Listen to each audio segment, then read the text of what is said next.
Assalamualaikum warahmatullahi.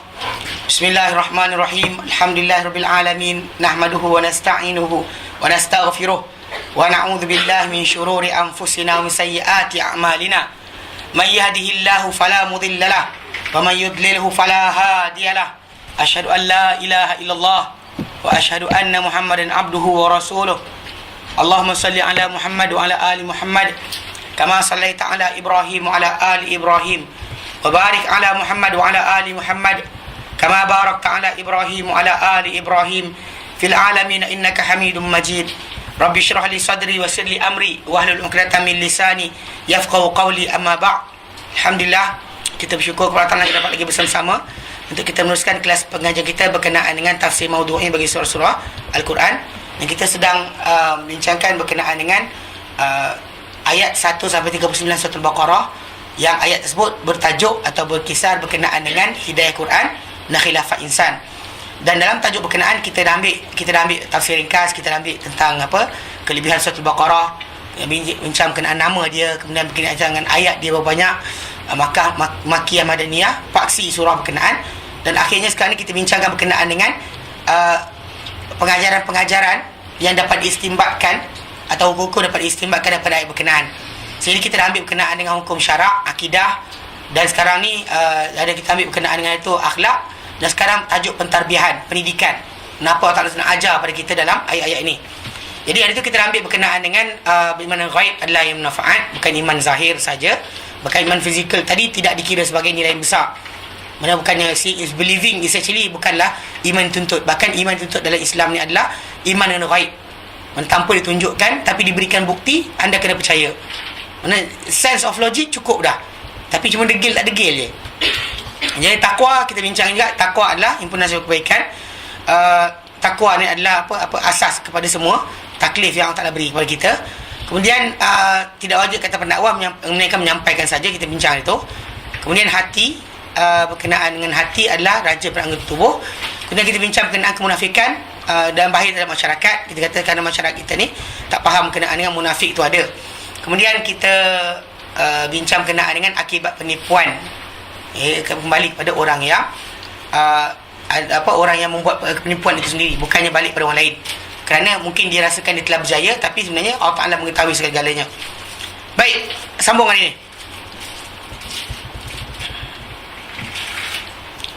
Baik, seterusnya berkata pengarang buku kita Hafizahumullah, SWT pelihara mereka. Seterusnya, di antara aspek pentarbiahan yang dapat kita perhatikan, kita pelajari daripada ayat 1 sampai 39 surah Al-Baqarah adalah menipu dan mempersenda, membuat kerusakan di muka bumi, namun mendakwa buat kebaikan dan tidak menyedari tentang perbuatan tersebut. Kesemuanya adalah di antara sifat-sifat golongan munafik. Mana perkara-perkara tertentu yang kita kata kena berjaga-jaga.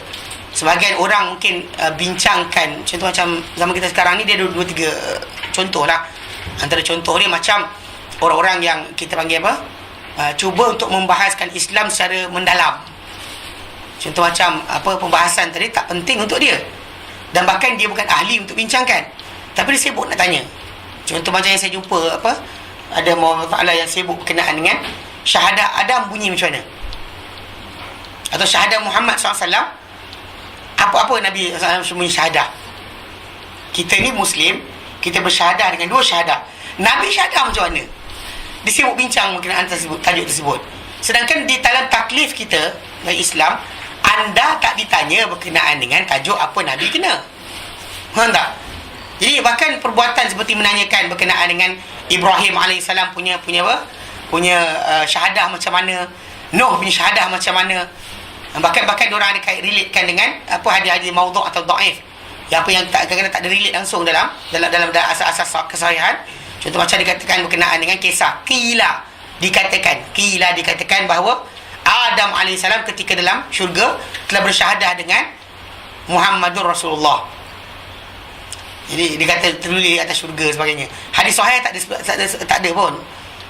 Semuanya rekaan, cerita orang, kata-kata dan sebagainya. So in the end benda tu telah membawa kepada perbahasan berkenaan dengan itu syahadah Adam. So syahadah Nabi lain macam mana? Sebenarnya sedangkan kita kena faham asas Islam ni, anda tidak ditanya berkenaan kerja orang lain. Apatah lagi para anbiya sebelum kita. Apatah lagi Nabi itu sendiri. Kerana Allah Ta'ala berikan pada kita taklif bukan dengan menanyakan kita dengan perbuatan orang lain. So Allah sebut dalam surah Al-Baqarah ayat 134 dengan 141. Ya, dalam dua ayat berkenaan. Kedua ayat tersebut adalah antara ayat-ayat terakhir surah Al-Baqarah. Juzuk pertama surah Al-Baqarah. Dan kalau orang tu buka Al-Baqarah juzuk kedua, dia akan baca saya kul sufaha tu. Dia baca saya kul sufaha dekat belah apa? Sebelah belakang ni. Helaian terakhir tu, the last page tu, ayat paling bawah sekali, dengan second last ayat paling bawah sekali, 134 141. Dua ayat itu bunyi ayat dua ayat berkenaan adalah lepas Allah ceritakan berkenaan dengan kisah Bani Israel, kedegilan mereka, penentangan mereka terhadap para anbiya, penentangan mereka terhadap Muhammad SAW, dan seterusnya. Serta juga Allah Ta'ala ceritakan berkenaan dengan apa yang berlaku daripada keluarga, pesanan Nabi Ibrahim kepada anak-anak cucu dia, Yaqub pada anak cucu dia.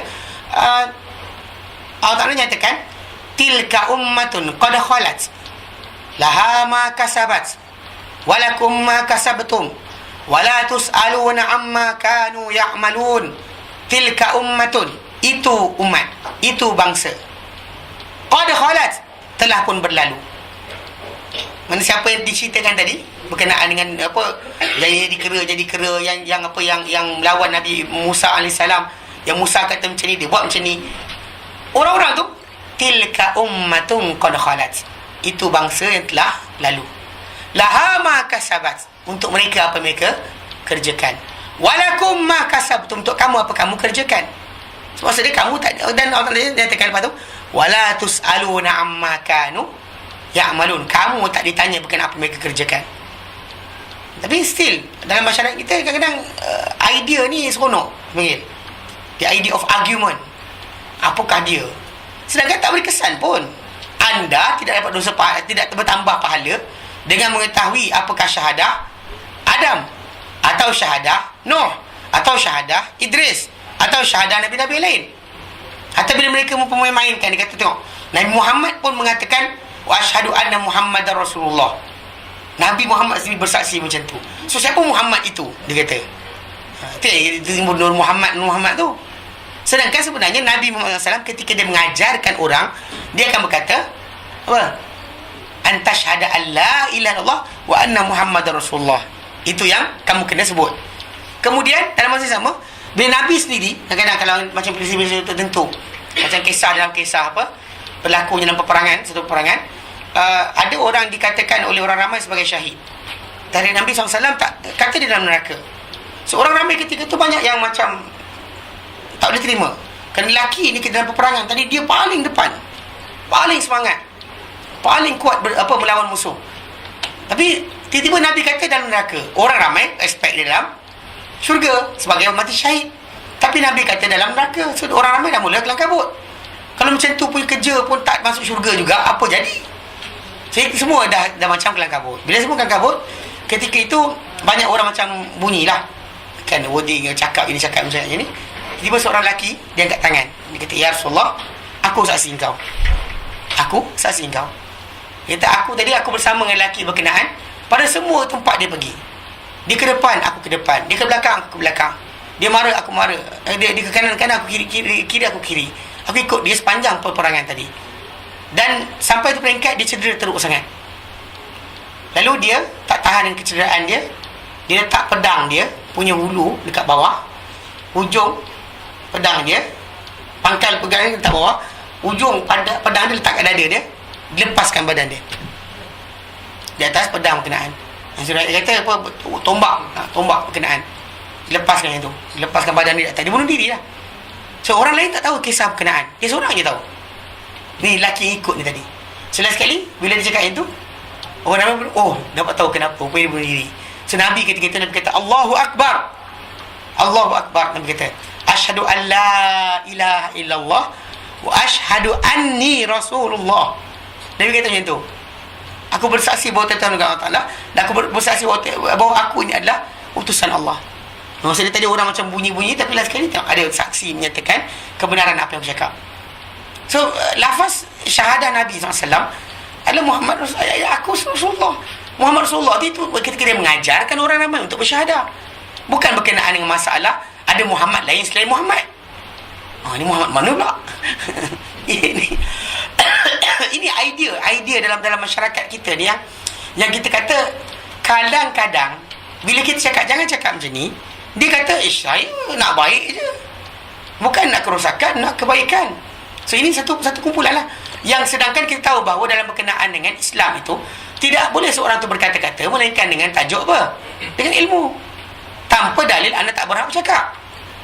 Kerana Islam ni bersandar kepada Quran dan hadis Nabi SAW, bukan dengan akal anda. Dan dengan sebab itu kita kata bila siapa sahaja mengatakan bahawa barangkali di sini, barangkali di situ, agaknya, boleh jadi, ada kebarangkalian, ada kemungkinan, tak ada dalil, maka dia telah membuat kerosakan. Kerana kalau dia boleh bercakap, orang bukan Islam boleh bercakap juga. Everybody akan bercakap tanpa dalil. So ini perbuatan ini kita kata merosakkan Islam. Maka kita mengajar orang untuk mengada-adakan Islam perkara yang tidak ada. So konsep mudah, tapi still kadang-kadang kita tegur orang macam ni.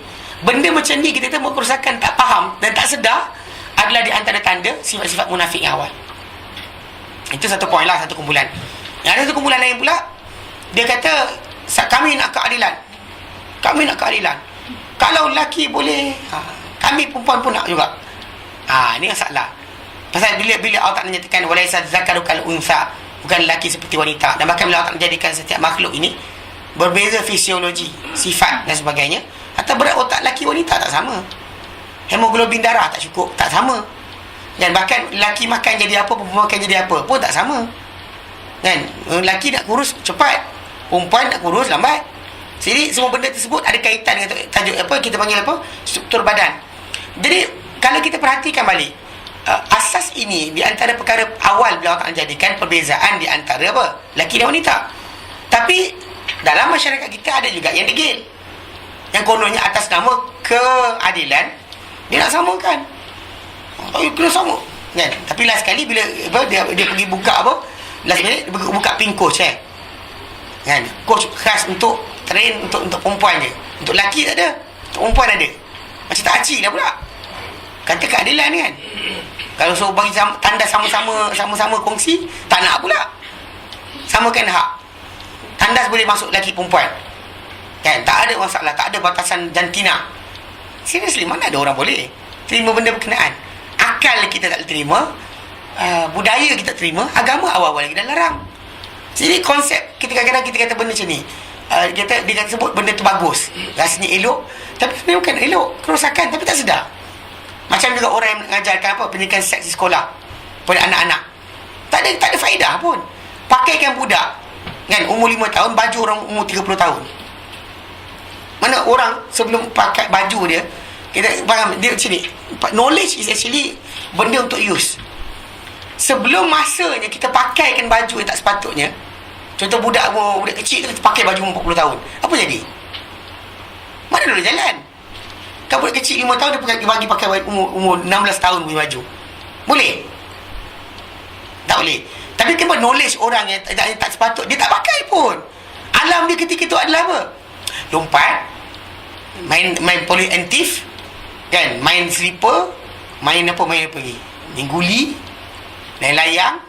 Dia seronok itu je, cerita kartun dan sebagainya. Mana ada alam lain? So bila alam dia macam tu, jangan ganggu dengan berikan benda yang tak sepatutnya. Dan tapi bagus, bukan bagus pun, nak merosakkan sebenarnya. Tapi still tak nampak, dia tak faham. Kerana apa? Benda idea berkenaan dengan nak ajarkan benda supaya apa? Matlamat dia sebenarnya bukannya untuk ajarkan supaya orang jadi baik. Matlamat dia supaya apa? Boleh buat hubungan luar nikah tapi tak mengandung. That's the idea sebenarnya. Buat luar hubungan luar nikah tapi jangan mengandung. So diajarkan prevention, cara untuk elakkan. Jadi buat benda maksiat tapi jangan sampai mengandung. Itu je. Nothing more than that. Bukan idea dia bagus untuk menyelamatkan budak tadi, tak selamat pun. Pasal tak boleh kahwin pun. Mana ada undang-undang untuk kahwin dia? Kau boleh kahwin budak? Ada budak sekolah rendah boleh kahwin? Digalakkan kahwin ke? Tak kan? Lepas tu dia ajar buat apa? Kawan kita ajar, Boleh jadi masalah lah. Itu sebab kita kata benda idea yang tadi. Kadang-kadang kumpulan tu dia kata kami membuat kebaikan, tapi tak, sebenarnya merosakkan. Idea yang nampak macam bagus tapi rosak. Macam kita kata nak berhibur, Islam itu bolehkan berhibur, tapi last sekali benda berkenaan sebenarnya adalah maksiat semata-mata. So jadi konsep berkenaan perkara ini kita kata hendaklah seorang Muslim beringat yang benar daripadanya. Benar-benar yang benar, Muslim yang benar daripadanya. Seorang Muslim yang benar-benar kena tahu di manakah batasan sebenar, kerana Allah Ta'ala turunkan wahyu untuk panduan. Kalau Allah Ta'ala tak benarkan, hatta contoh dalam surah An-Nur kita lihat diletakkan untuk seorang Muslim itu ada time-time tertentu yang tak boleh anak dia masuk bilik melainkan dengan izin. Sedangkan budak tu tadi tak tahu apa benda pun lagi. Apa waktu-waktu berkenaan? Siapa ingat?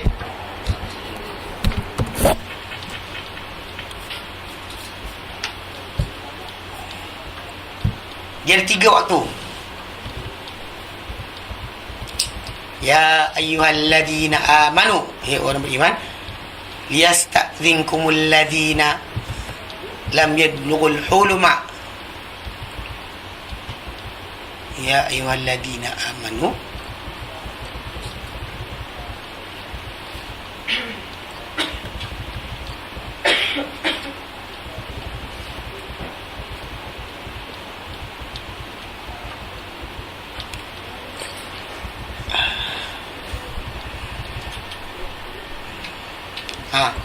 surah An-Nur ayat 58. Ya. Allah nyatakan a'udzubillahi minasyaitonirrajim. Ya ayyuhalladzina amanu, hei orang-orang yang beriman, wahai orang beriman, liyasta'dzinkumul ladzina malakat aymanukum, hendaklah minta izin pada kamu, alladzina malakat aymanukum, yang dimiliki oleh kamu, mana hamba-hamba kamu ke, dan walladzina lam yablughul huluma, dan golongan yang tidak lagi sampai umur mimpi, mana umur balik. Mana buat anak-anak kita lah yang kecil tak tahu balik kan. Minkum, di kalangan kamu ni, salasa marrat, 3 waktu. Min qabli salatil fajri, sebelum dia solat fajar kena minta izin. Nak masuk situ kena minta izin. Yang benar kena masuk tanpa izin. So dia kunci lah bilik time tu. Wahina tada'una thiyabakum minaz zahirati, yang kita kamu menanggalkan pakaian kamu daripada waktu zuhur, kan, waktu lepas balik zuhur tu kita letih nak lihat. Okey, ketika tu wa min ba'di salatil isya, selepas daripada apa? Waktu isya, selepas solat isya. 3 waktu berkenaan yang biasanya orang tak pakai proper. Seorang manusia tu tak pakai proper. Kain selak kan, tidur time pagi subuh tu, mana kain tak ke mana, dia ke mana. Jadi dengan sebab itu jangan sampai budak tu masuk bilik ketika waktu berkenaan. Tak kata salasu auratil lakum, 3 aurat untuk kamu. Ini kita kata antara idea berkenaan dengan tajuk. Untuk mereka terlihat kamu dalam keadaan tak proper pun tak boleh. Apa dia kamu nak ajarkan mereka berkenaan hubungan jenis?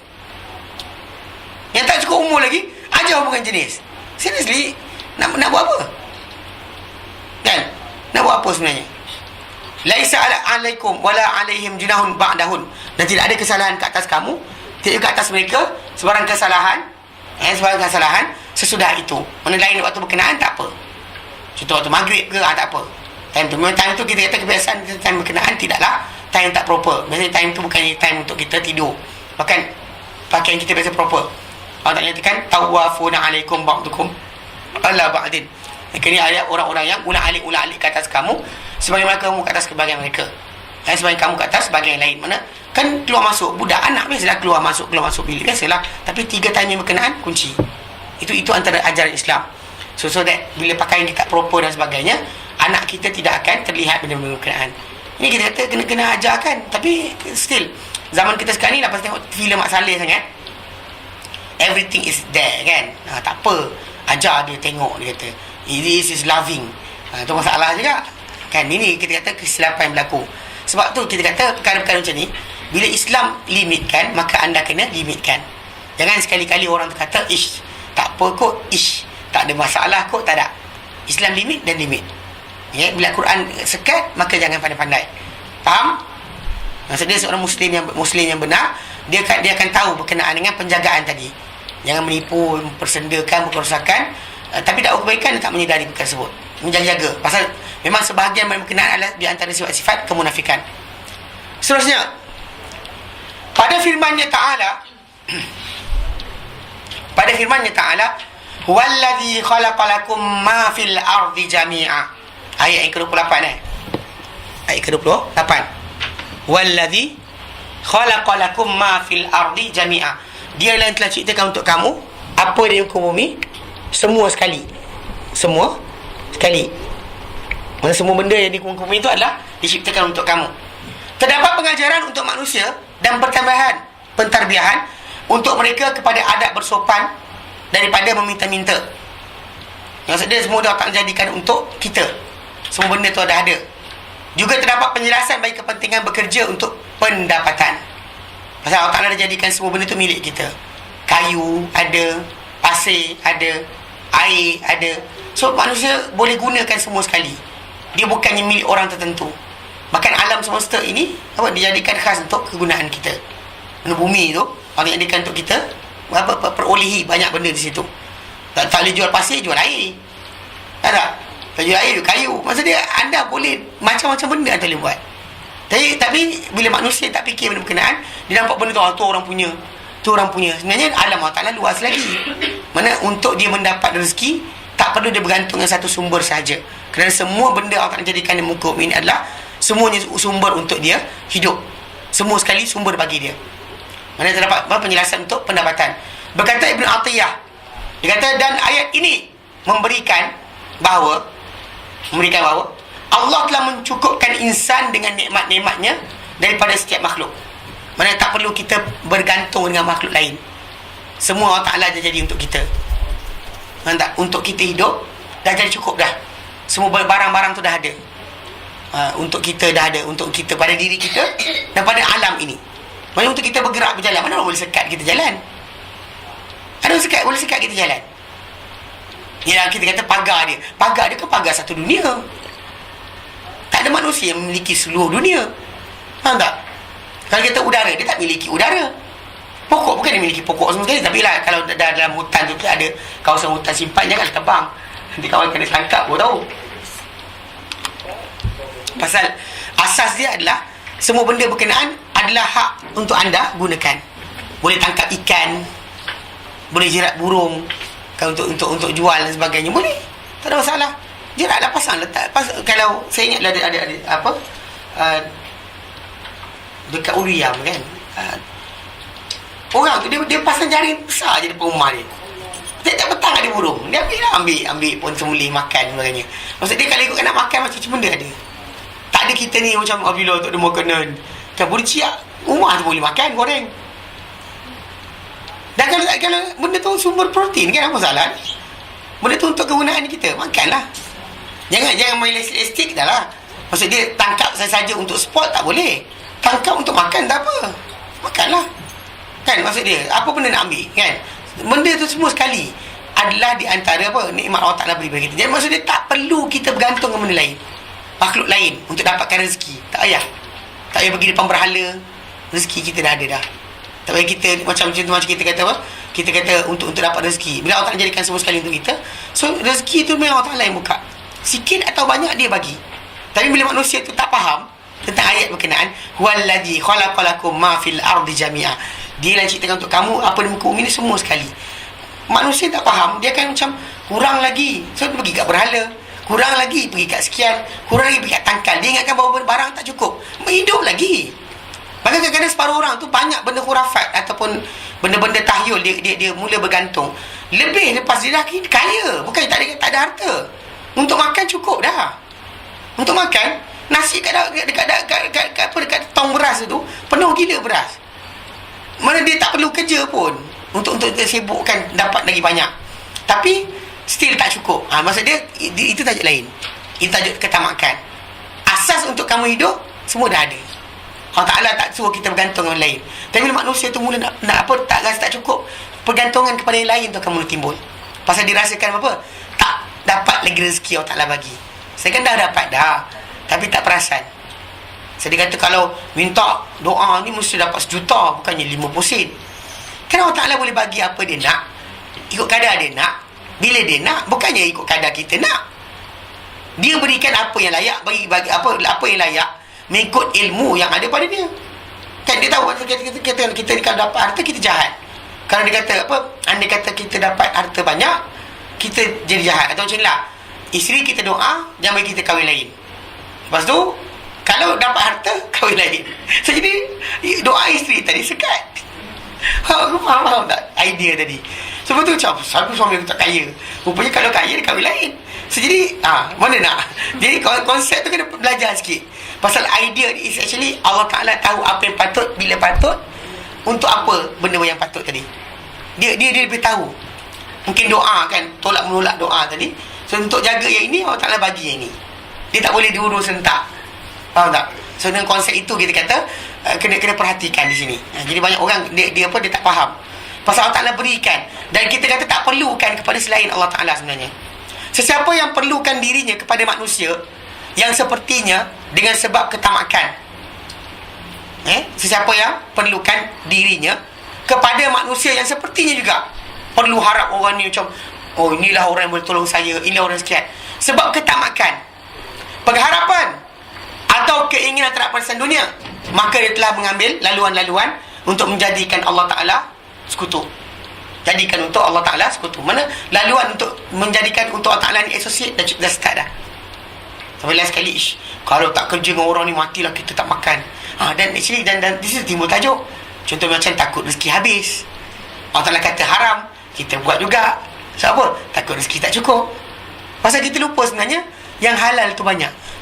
Actually betul kita kata kadang-kadang untuk cari rezeki, angkat sampah pun dapat gaji. Betul tak? Tapi orang kata, tapi takkanlah, apa tak? Takkanlah graduate universiti kena jaga sampah, kan? Contohnya kan, ayat tersebut mungkin timbul. Tapi saya tengok macam perebusan sisa pejal.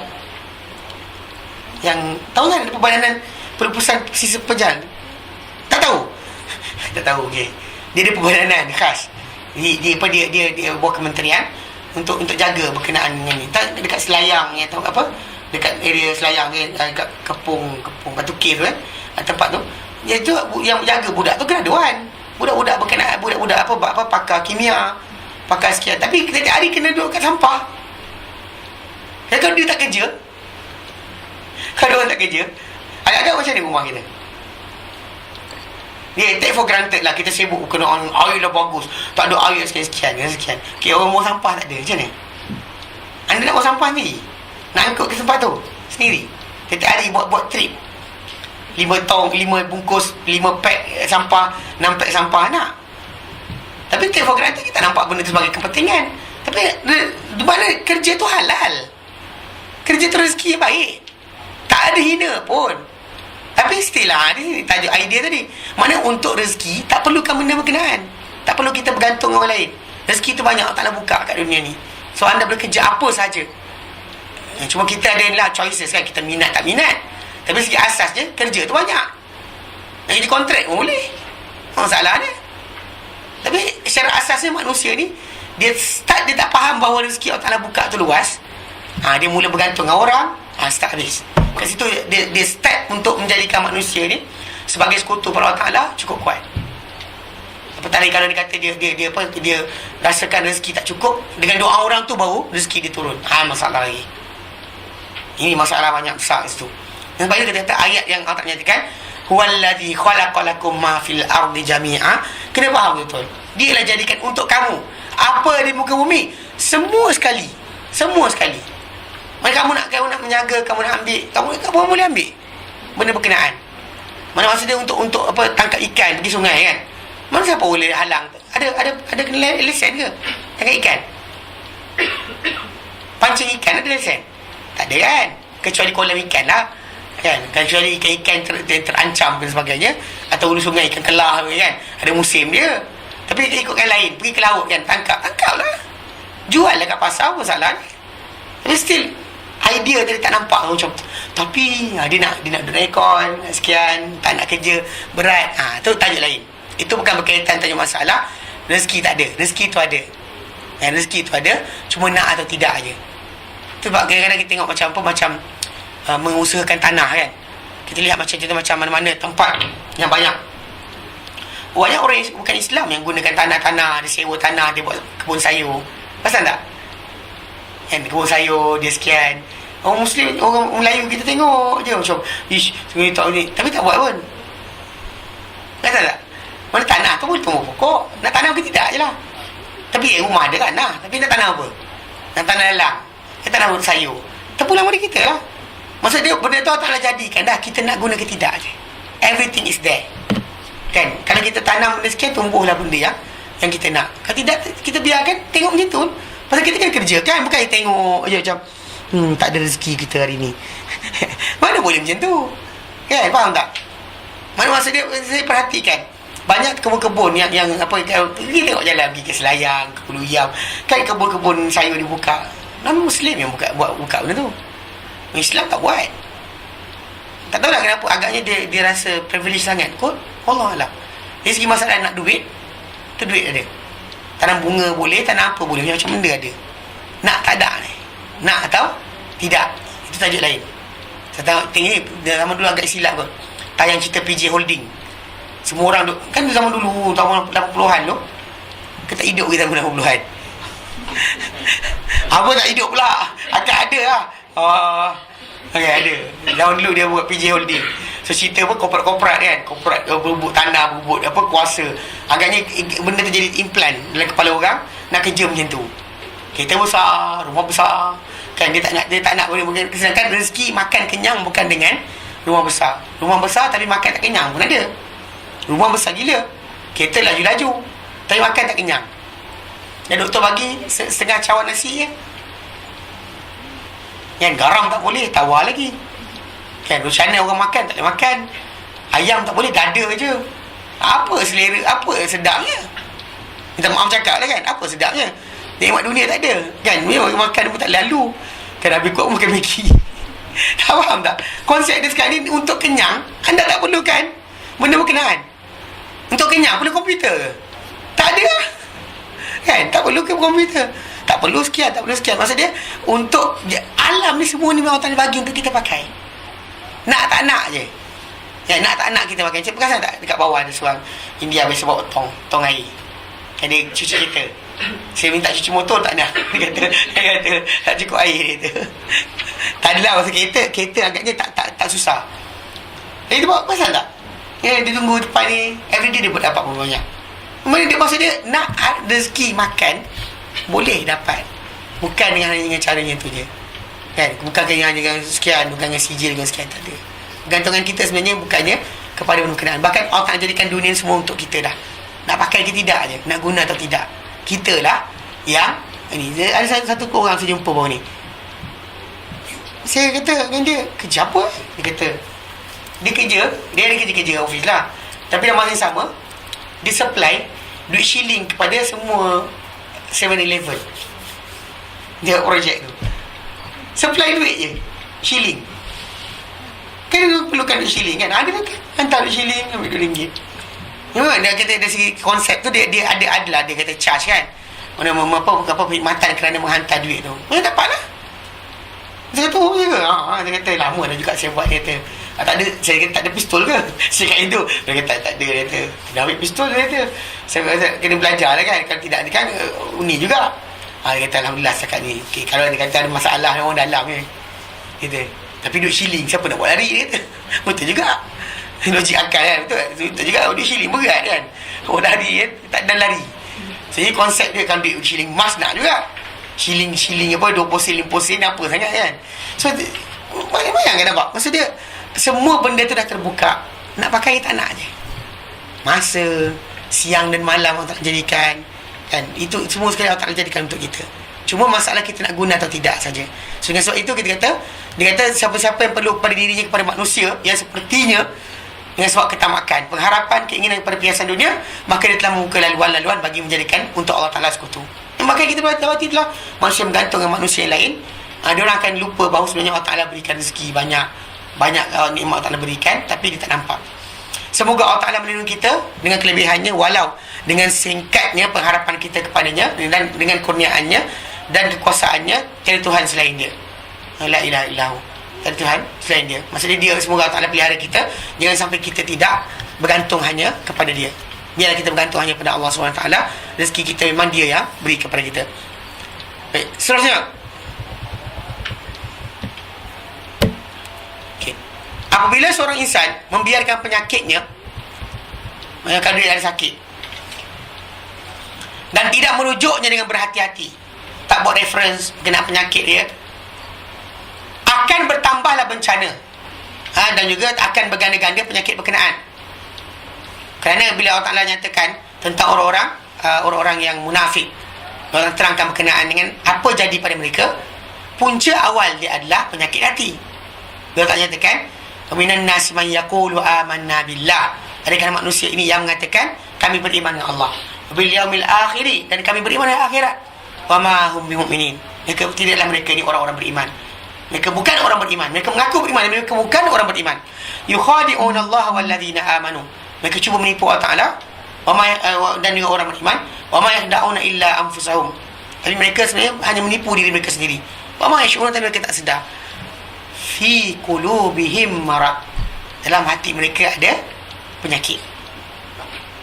Fazadahumullahu marada, Allah tambahkan lagi penyakit. Mana dalam hati mereka penyakit, mereka ada penyakit hati, tapi mereka tak nak baiki. Maksudnya kalau kita ada sifat dengki, kita kena baiki sifat berkenaan, bukan macam lantaklah. Kita ada macam penyakit iri hati, penyakit sombong, lantaklah, jangan. Once kita berterusan dengan benda berkenaan, dia akan menambah penyakit yang teruk. Macam kita katalah tangan kita nampak macam ada macam gatal-gatal kan. Pergilah jumpa doktor, jangan tengok tunggu lantak, biarlah kan hilang tangan nanti kan kita tak tahu apa benda yang datang menyebabkan tangan kita gatal-gatal tadi. Kalau sampai peringkat tak berhenti-henti, kan dah tahu benda tu berkenaan tadi apa kita berbahaya, so kita kena berhenti, jumpa, buat rujukan dengan berhati-hati, dengan teliti, sebab bimbang dia akan bertambah menjadi kerosakan yang besar. Dan sebab itu kita kata kerana asas orang-orang munafik, mereka punya penyakit berganda-ganda sebab mereka ada penyakit hati yang pertama, tapi mereka tak nak baiki. Penyakit was-was, ragu-ragu, kan mereka was-was tentang Muhammad SAW. So, jadi kalau kita ada was-was, so maksudnya kita kena belajar untuk hilangkan was-was berkenaan. Bukan kita biarkan macam kita tengok orang-orang yang anti hadis dan sebagainya, dalam hati mereka ada ragu tentang ketuhanan, itu confirm. Asas pertama tak percaya Tuhan lah. So, tapi dalam masa sama tak nak kata tak percaya, tak nak belajar untuk percaya. In the end dia start untuk tinggalkan agama. Dia kata bukannya ni, dia tolak hadis tu, sebenarnya tolak Islam lah sebenarnya. Tak payah beramal dengan Islam pun, Islam tu hanya nama. Solat tak payah. Kenapa? Solat yang wajib dalam Quran hanya 3 waktu saja. Yang 5 waktu ni hanya dalam hadis Nabi. Hadis mungkin boleh jadi sahih, boleh tak sahih. Muslim macam mana? Kan kita kata pasal Allah Ta'ala nyatakan Nabi SAW ni diberikan macam Nabi sebut dalam hadis, Nabi kata utitul Quran mislahu ma'ahu, aku diberikan Al-Quran dari seumpamanya bersama-sama dengannya. Dan Allah Ta'ala nyatakan Al-Quran, wa anzalna ilaika dzikra, dan kami turun pada kau Muhammad peringatan, litubayyana linnas ma nuzila ilaihim, supaya kau terang pada manusia apa yang turun pada mereka. Litubayyana, ya, bayyina.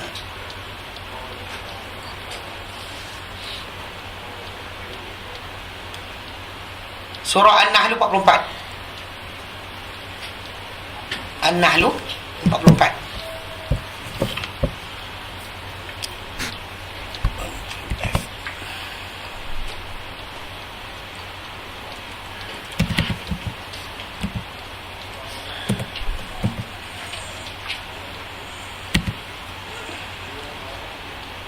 Okey. 44 lah.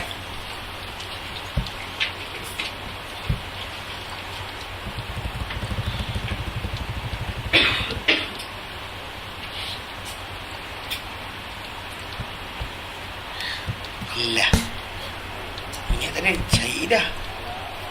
Jumpa dah. Okay.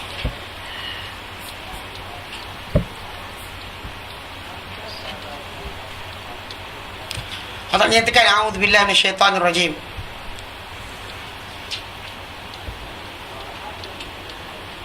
Ya. Dalam surah An-Nahl Allah nyatakan wa ma arsalna 43 lah. Wa ma arsalna min qablika, dan tidak ada kami utuskan hai Muhammad sebelum darimu illa rijalan, kecuali orang-orang lelaki. Nuhi ilaihim, yang kami wahyukan kepada mereka. Tak ada perempuan Nabi perempuan tidak ada. Kenapa? Allah Ta'ala tahu kenapa. Dan maka Allah Ta'ala letakkan benda bukan diskriminasi jantina. Ni kalau orang jadi degil tak faham lagi. Ya, tetapi sekian kan. Dia tahu kalau dia kata datang bulan mengamuk marah pasal jadi. Yelah kan orang cakap dia kata macam ni orang tak faham. Tapi orang perempuan ni tahulah berapa kali kalau dia kata tengok suami kan. Punya marah kat suami, berapa kali agak cerai dah. Tanya diri sendiri. Lama dah. Yang tak tahulah apa pasal marah suami, tak pergi pasar raya. Tak pergi jalan rumah. Actually daripada kecil je tak pergi pasar raya je. Boleh kata suami tak sayang, tak cinta, tak bla bla bla bla bla kan. Minta cerai pun ada. Kan? Konsep benda tu kita kata Allah Ta'ala tahu kenapa. Apa yang patut, apa yang tidak. Bahkan inilah kita kata perkara wanita ni, dia kata pengasingan. Jadi Allah Ta'ala lebih baik daripada dicampur-campurkan dengan orang. Bahkan last sekali manusia pun macam saya kata adalah akhirnya buat sistem pengangkutan ada asing untuk perempuan, ada kos khas dan sebagainya, kerana menunjukkan bahawa memang itulah tabiat asal. Wanita tak suka diimpit-impit dan sebagainya. So kalau lelaki tak kisah, impitlah saya kan. Perempuan tak boleh. So konsep tu, jadi asas ini kita kata dalam Islam memang menunjukkan bahawa pengasingan itu betul. Jadi memang para anbiya pula berbeza. Mereka perlu tekanan, berhadapan dengan musuh, cuba dibunuh dan sebagainya kan. Ini nampak katak melompat kan, nak kena bunuh orang lagi masalah. Jadi Allah katakan mana tidak ada kami utuskan sebelum Muhammad melainkan orang lelaki-lelaki akan wahyu pada mereka. Fas'alu ahla dzikri in kuntum la ta'lamun. Tanyalah kepada orang-orang yang diberikan peringatan jika kamu tidak mengetahui. Bil bayinati waz zubur, dengan apa? Bukti-bukti dan juga kitab-kitab. Kitab-kitab. Yang mana maksudnya daripada mereka tu ada bukti dan kitab-kitab yang diberikan Allah Ta'ala. Dia turunkan kepada mereka ni dengan bukti-bukti kitab. Wa anzalna ilaika dzikra. Dan kami turunkan kepada Muhammad, kami turunkan Quran kepadamu. Litubayyana linnas, supaya engkau terang pada manusia ma nuzila ilaihim, apa yang turun kepada mereka. Maksudnya Quran akan beri kepada engkau Muhammad supaya engkau jelaskan kepada manusia apa yang turun kepada mereka, la'allahum yatafakkarun, mungkin mereka akan berfikir. So konsep berkenaan dengan tajuk apa Quran itu datang, penjelasan Quran daripada Nabi SAW adalah benda yang jelas daripada Al-Quran sendiri. So kalau dia kata orang tu nak belajar Quran tapi tak nak tengok penjelasan Nabi, dan dia dah masalah.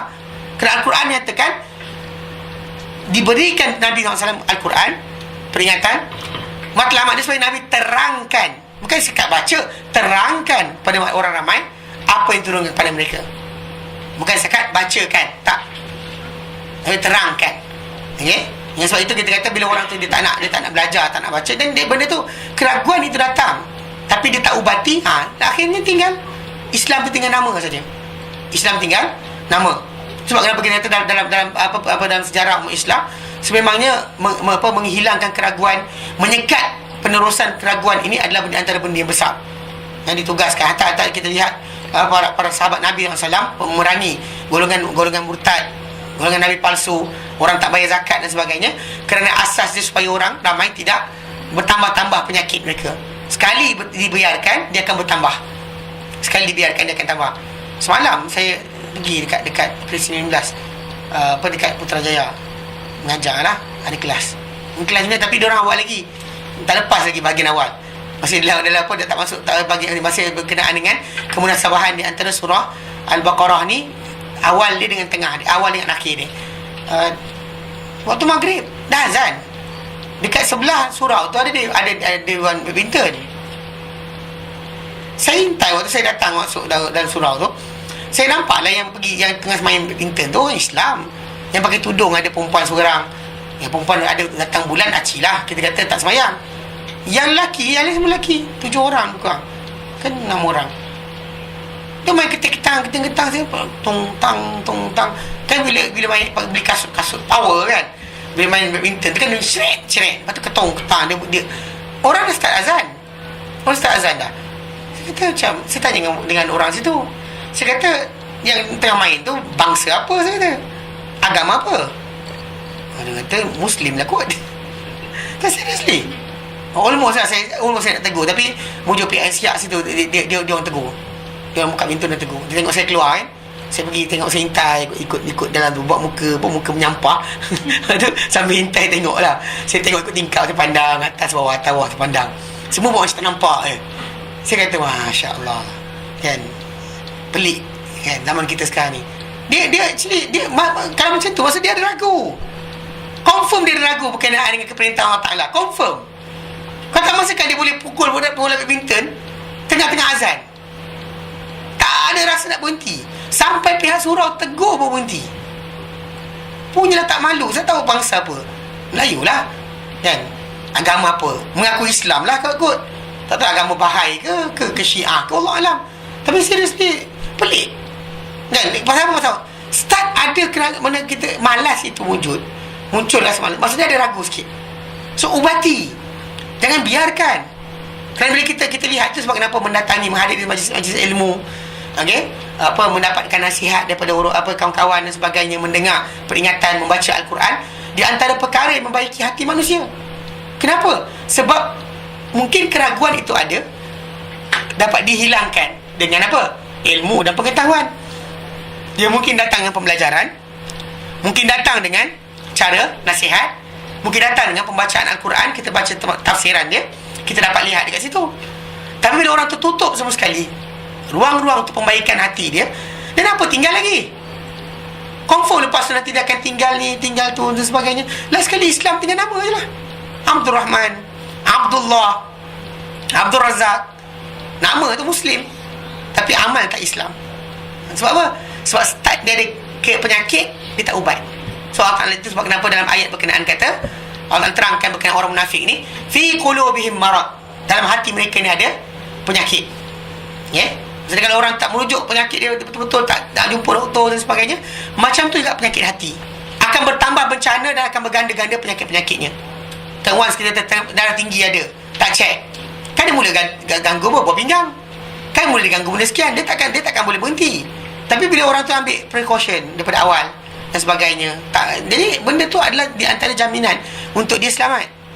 Itu asas. Walaupun mungkin kita kata dah cuba makan ubat sekalipun, sakit juga. Itu kehendak Allah Ta'ala. Kata Allah Ta'ala, dah kita buat semua, effort kita buat, tapi tak sihat juga. Makan jaga gila. Jaga kan, garam ada, tak nak makan. Letak je, garam ni. Kan, ludah apa, garam.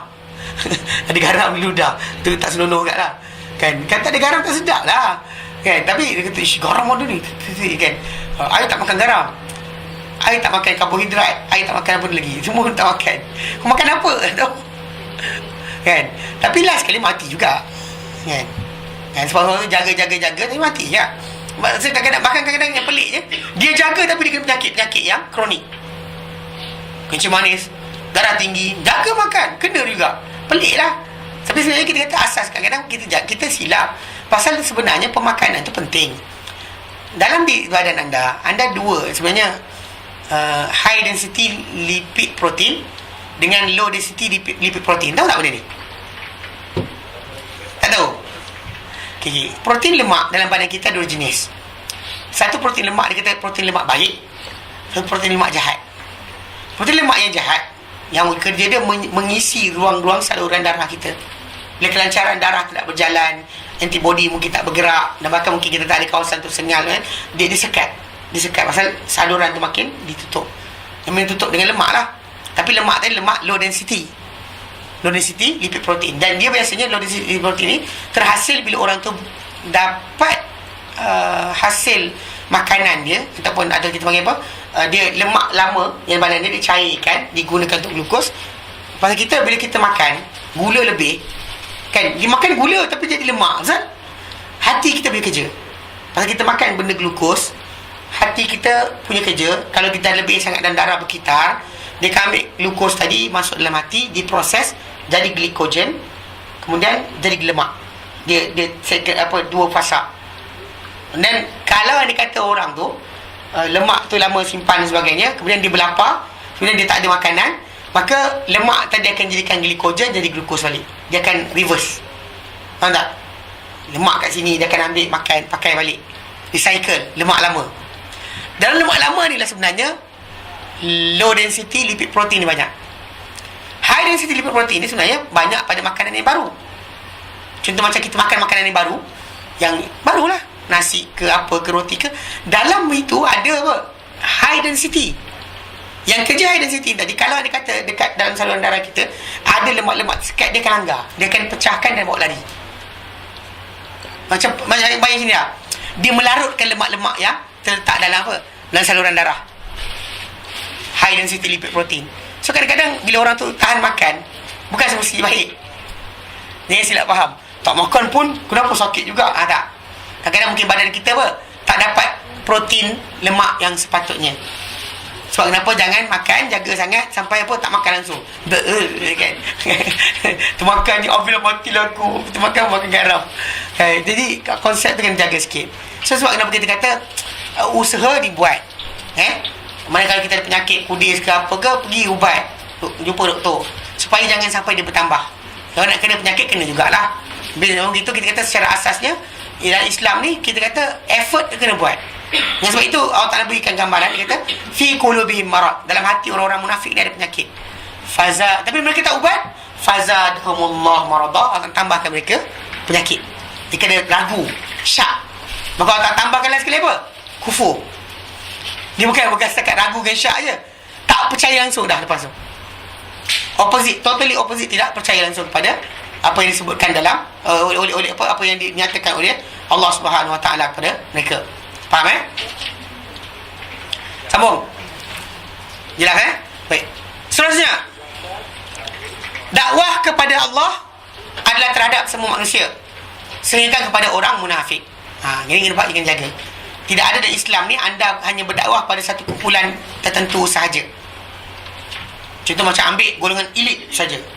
Contoh macam ada kumpulan saya tengok dekat universiti. Kerja-kerja dia apa? Dia cari pelajar-pelajar pandai je. Pelajar yang bodoh tak ambil. Pelajar yang mangang-mangang kan, yang jenis mangang-mangang ni tak ambil kan. Dia ambil yang pelajar grade A, straight A. Ni dia ambil, jadikan pengkadiran lah, untuk jadikan dia punya apa, dia punya apa, bukan kata balaci, dia punya tentera. Faham tak? Tapi dia train, dia latih, dia ajarkan firman Allah Ta'ala, sabda Nabi. Tapi untuk apa? Untuk supaya orang buat kerja dia.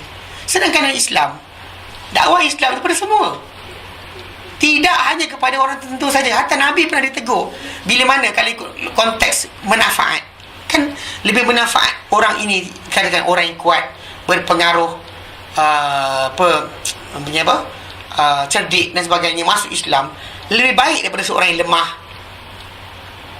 miskin, tidak ada harta, tidak ada kuasa, pangkat dan sebagainya, actually low class dalam masyarakat. Orang ni masuk Islam tak beri manfaat banyak sangat, yang ini masuk Islam manfaat banyak. Dia idea macam tu. Tapi bila Allah tegur Nabi SAW dalam surah Abasa, kan surah Abasa, Allah katakan Abasa wa tawalla, dia berkerut dahi dan juga dia berpaling. Anja'ahul a'ma, baru datang pada dia, dengan sebab baru datang pada dia seorang yang buta. Allah Ta'ala kata, wa ma yudrika la'allahu yazakka, apa yang beritahu engkau barangkali boleh dia ni akan membersihkan diri. Aw yadzakkaru fa'anfa'ahu dzikra, adapun dia beringat dan mendapat apa, manfaat dengan dia peringatan. Amma man istaghna, adapun orang-orang yang apa, istaghna, yang tak perlu. Amma man istaghna fa anta lahu tasadda, engkau kepada orang yang macam ni engkau usul semua. Wa amma man ja'aka yas'a, adapun orang datang kepada engkau dalam keadaan bergegas, wa huwa yakhsha, dan keadaan dia takut, fa anta anhu talaha, engkau terhadap dia engkau apa, engkau tak menghiraukan. Kalla innaha tadhkirah, janganlah sekali buat macam tu, ia adalah peringatan. Isilah Allah Ta'ala tegur Nabi. Tapi dalam kita konteks tadi, Nabi SAW ketika itu sebenarnya terganggu. Nabi tengah berdakwah kepada golongan pembesar Quraisy yang sememangnya kalau Islam mereka ni dapat, kita contoh macam Islamnya Hamzah, Islamnya Umar, memberikan manfaat pada Islam dan umat Islam. Bahkan Islamnya apa, orang-orang pembesar-pembesar apa, orang-orang apa Madinah, di kalangan kita panggil apa, ketua-ketua, penghulu-penghulu di kalangan keluarga Madinah, dia berikan manfaat. Bila ketua kabilah masuk Islam, secara tak langsung anak buah dia akan ikut. Dan ini menguntungkan.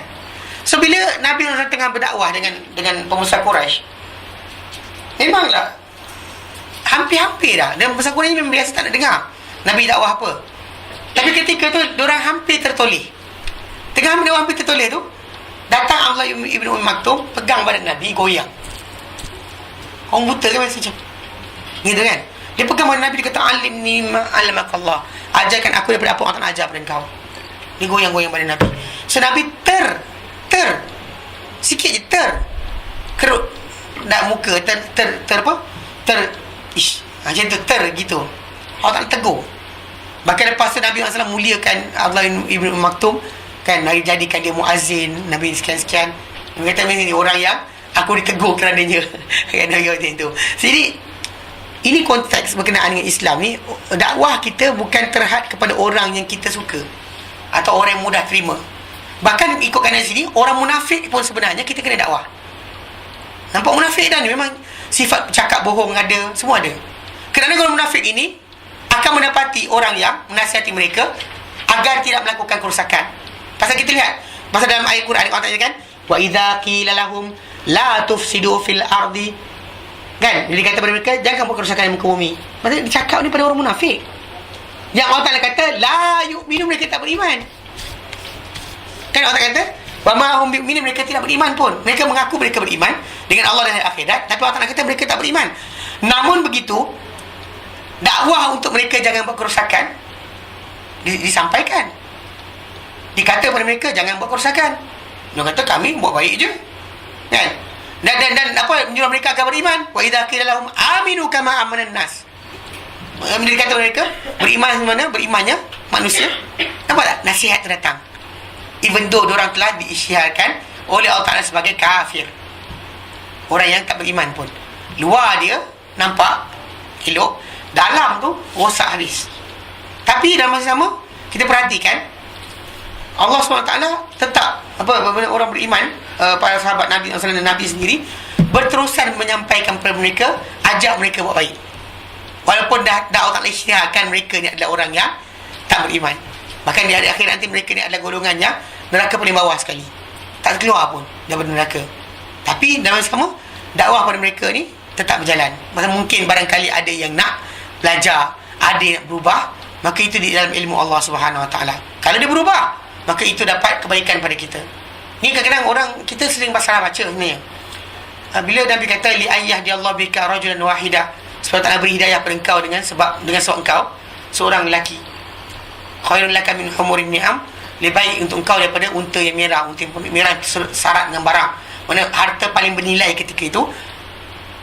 Orang dapat hidayah dengan sebab engkau lebih baik daripada harta yang paling mahal. Tapi sebenarnya benda tu bukan konteksnya hanya kepada orang bukan Islam masuk Islam. Kerana hidayah kita kata dalam masuk, membawa orang bukan Islam masuk Islam, itu panggil dakwah. Dakwah untuk ni. Tapi satu lagi adalah islah, pembaikan. Mana orang yang tak semayang mula semayang dengan anda, dengan teguran kita. Orang yang tak puasa mula puasa dengan teguran kita. Orang yang takut Tuhan dengan teguran kita. Itulah kerja kita buat. Maksudnya kalau kita bukan hanya semestinya hanya berkaitan dengan orang yang bukan Islam masuk Islam je, kita telah berjaya. Tak. Ini banyak orang salah faham. Sebab kita kata yang bukan Islam masuk Islam, satu benda, lepas tu didik mereka satu benda lain. Baiki mereka sampai mereka betul-betul boleh berdikari di atas nama Islam.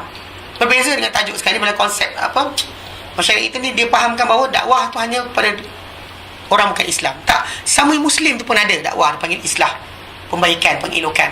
Itu yang kita kata yang teguran diberikan kepada orang munafik. Walaupun mereka munafik, tetap diberikan nasihat.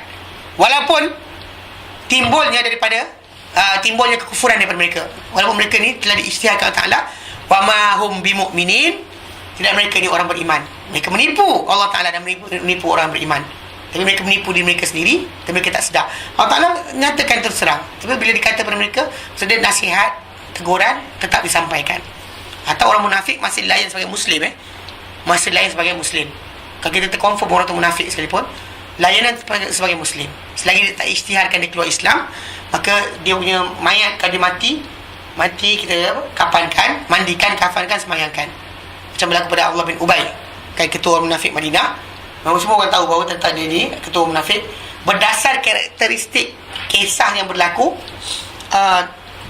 dalam realiti, dengan apa Allah tegur dalam Quran. So orang tahu kisah ni jadi pada dia, tegur dia, sebut tentang dia.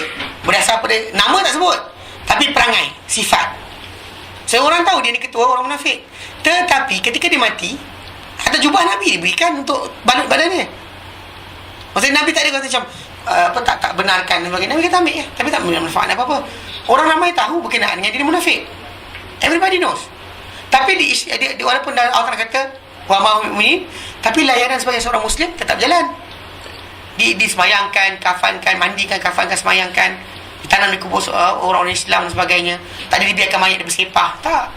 Hak Muslim, kata Muslim dapat daripada dia. Jumpa bagi salam dan sebagainya, jalan. Tak timbul tajuk kita tak beri salam pada orang bukan Islam, bukan orang munafik. Dan ini timbul tajuk. Kadang zaman kita sekarang ni ada saya jumpa lah apa pakcik-pakcik yang dah berumur. Dia mungkin jumpa ustaz yang agak tegas sangat kan. Bila saya kata kepada orang munafik, syaitan manusia pun disuruh kita buat baik. Syaitan manusia ni dua lah, munafik, kafir kan.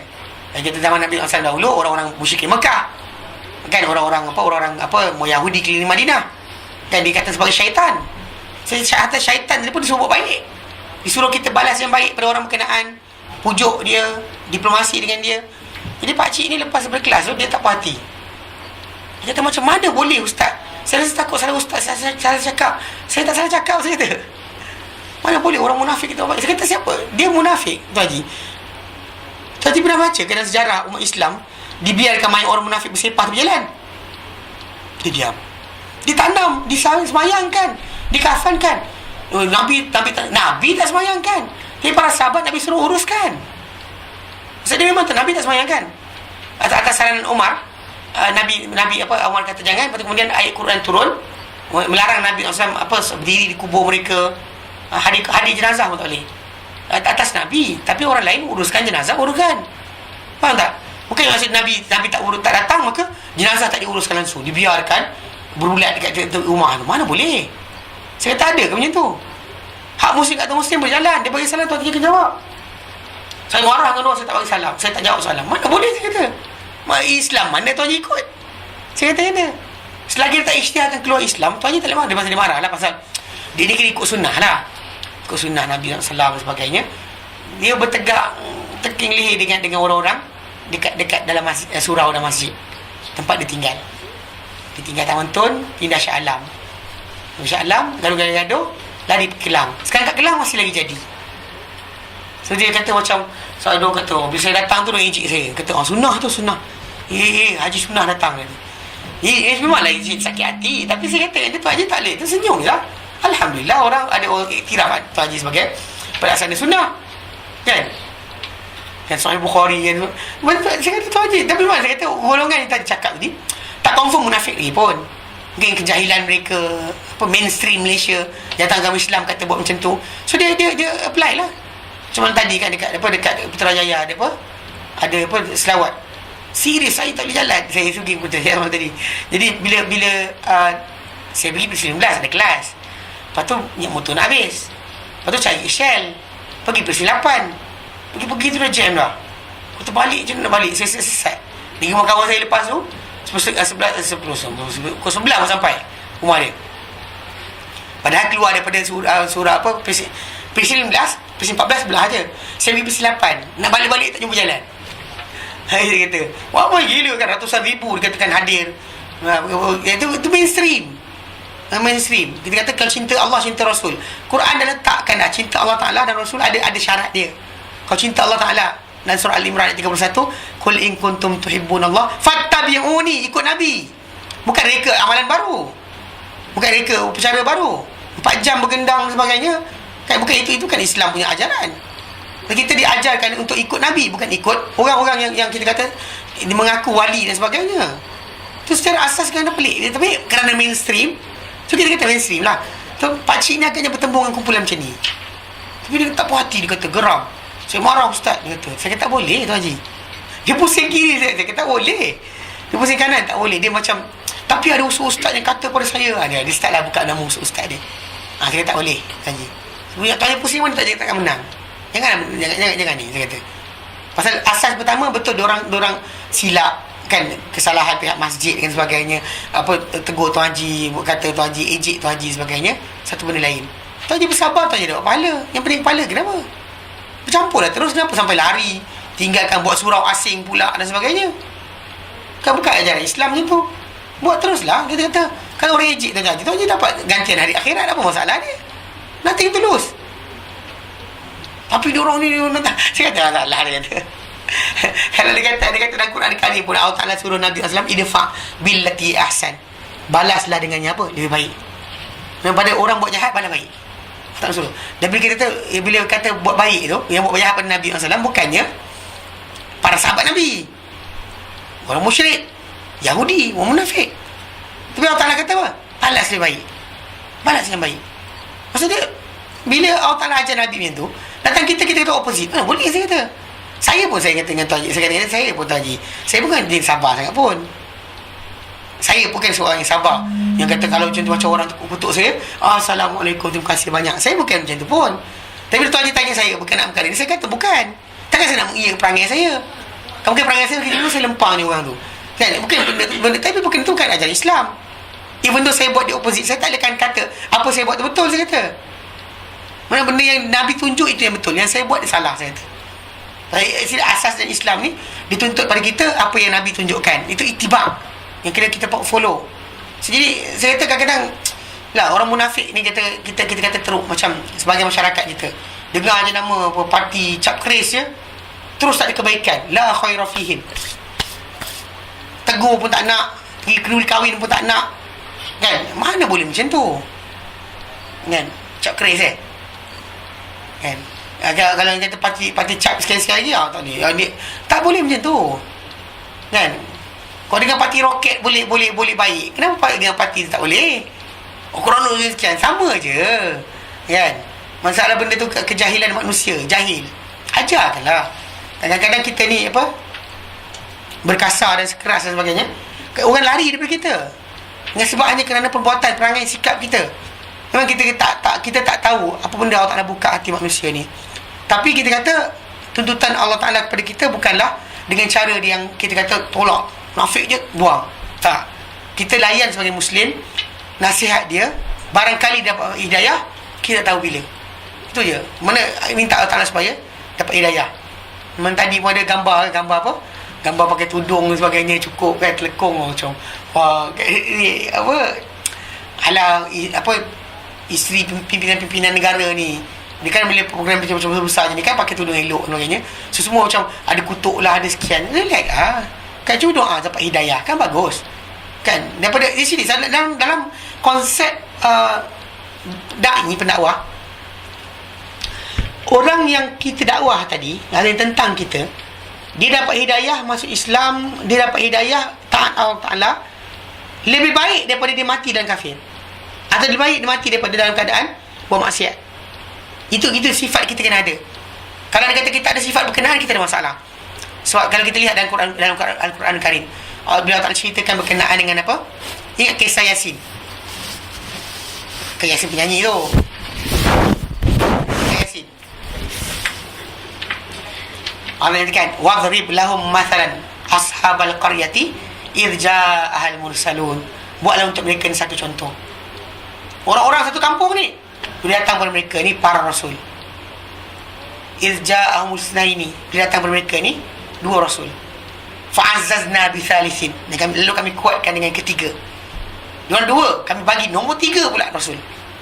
Dan mereka berkata pada kaum berkenaan, inna ilaikum lamursalun, kami kepada kamu ni adalah pelbagai utusan Tuhan. Lepas tu apa? Lepas tu kata apa sambungan ni? Inna ilaikum lamursalun. Wa ma? Apa sambungan ni? Bulu mata masuk mata ni, nak gosok tak boleh. Gatal mata. Dia paling payah bulu mata masuk mata sebenarnya. Okey. Dia kata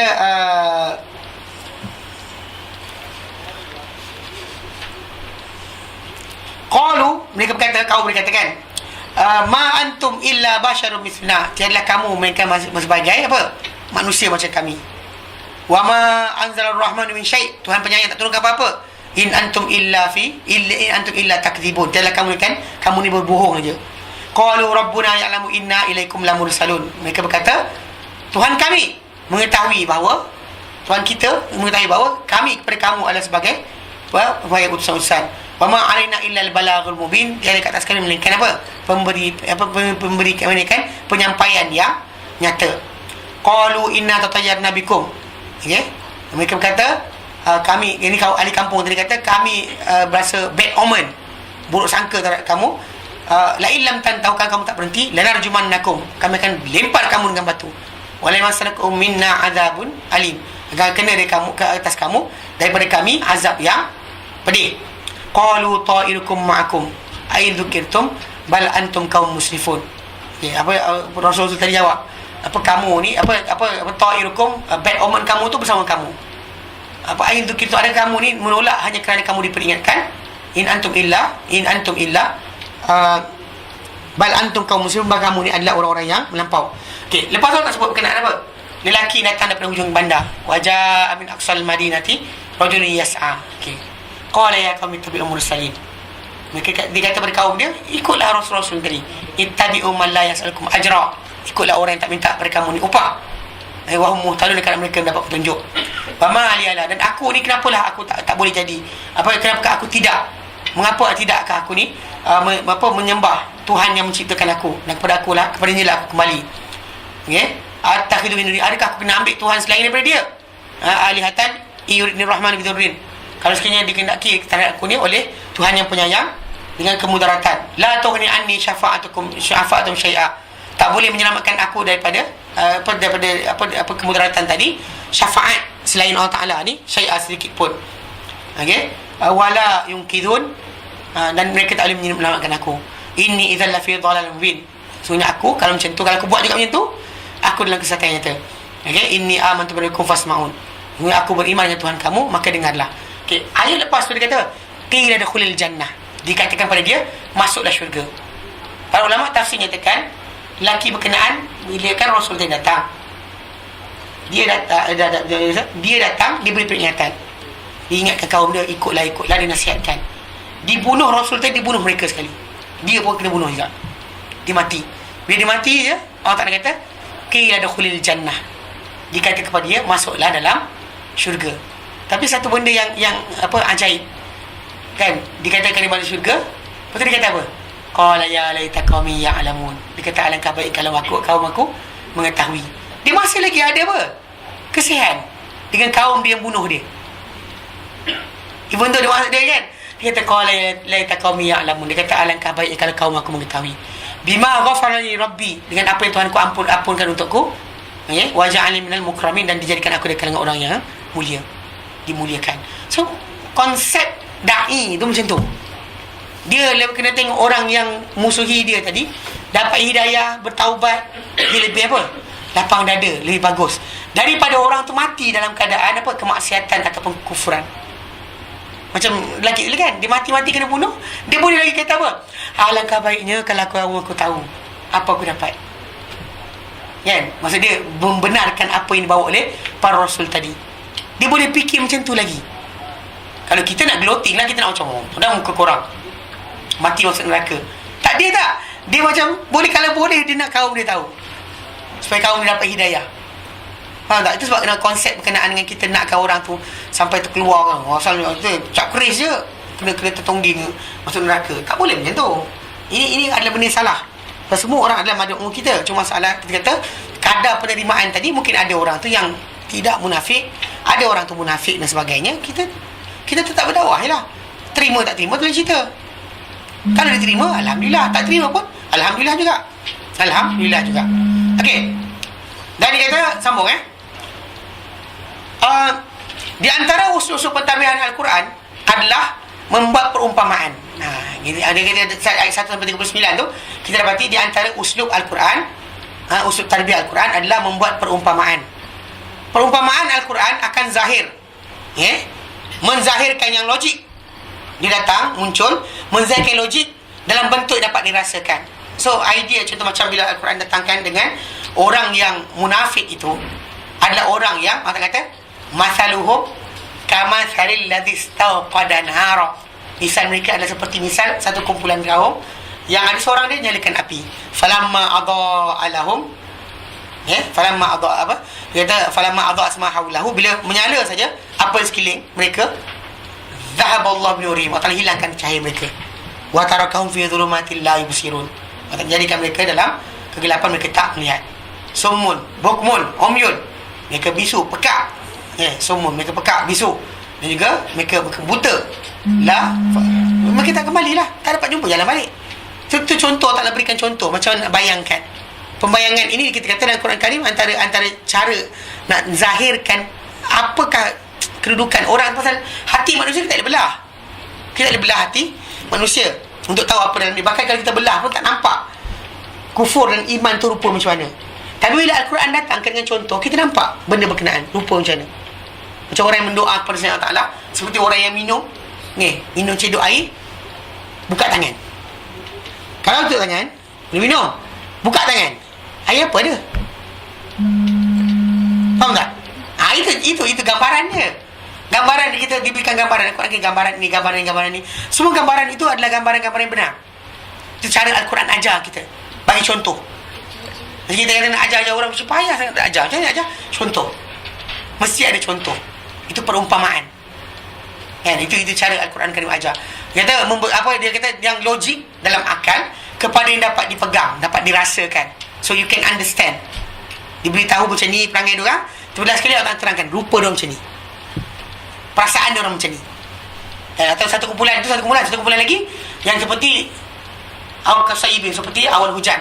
Fihi, yang pada awal hujan tadi, zulumat, ada kegelapan. Wara'dun, guruh, wabarq, dan juga kilat. Yang ja'alun, ada orang yang orang jalan tadi, ditutup telinga dia, kilat datang ditutup telinga. Kilat, hujan sebenarnya rahmat. Bila Quran datang itu rahmat, tapi disertai rahmat tadi dengan apa? Kilat dan juga guruh. Memang kita kata pasal, bahkan macam saya kata tu, hujan paling bermanfaat adalah hujan yang ada kilat dan guruh. Sebab kalau air hujan saja turun yang jadi baja kepada tanah, dia actually kita kata antara benda yang banyak menjadi apa bahan asal binaan asas kepada tumbuhan ke manusia ke adalah nitrogen. Betul atau salah? Ibu saat dari sekarang. Pokok dan sebagainya banyak nitrogen lah. Selain air lah, kalau tolak air, maka bahan-bahan asal saja adalah nitrogen. So nitrogen tadi nak larut di udara dia banyak, ada 80%. Betul? Sekarang nak larut dalam air macam mana? Dia tak boleh macam lintas air. Dia pasal dia berbeza dengan oksigen memang larut dalam air dengan mudah. Cuba tengok air tu macam mana, dia akan mudah untuk larut. Tapi kalau dia kata nitrogen tidak larut dengan mudah, cara dia macam mana? Di sini datangnya kilat bila kerja, bila dia melintas di udara. Nitrogen yang berada di udara tadi, yang kena lintasan kilat tadi, dia akan jadi nitrogen oksida, dan dia akan larut bersama air hujan yang turun. So kenapa kita lihat negara ada kilat dan petir, dia punya hujan menumbuhkan pokok dengan cepat. Kan kita tengok ke kawasan tropika kita, pasal tak hujan dengan macam apa hujan dia, tengok pokok macam ni, bukan setakat macam ni, boleh lilit kan. Mana hujan, kalau dia kata hutan kita tengok hutan tropika biasa macam mana. Hutan tropika biasa kan boleh lintas yang tengah dia. Hutan yang buluh boleh lintas. Hutan Malaysia try masuk macam tu. Pesawat barang masuk lintas, tengok apa jadi. Kalau boleh jalan, saya tabik. Saya tabik dua tangan. Masuk hutan Malaysia, jangan bawa barang. Mana boleh jalan? Sepanjang, setebal-tebalnya. Kan? Tak boleh jalan. Pasal apa? Dia punya air yang turun tadi subur. Jadi kita kata memang hujan yang turun tu memang ada kebaikan dalam dia. Walaupun kilat tadi, kita kilat, dan dia ada tugasan dia. Ada tugasan dia. Tetapi bagi orang munafik, dia tak nampak benda itu sebagai apa? Nikmat.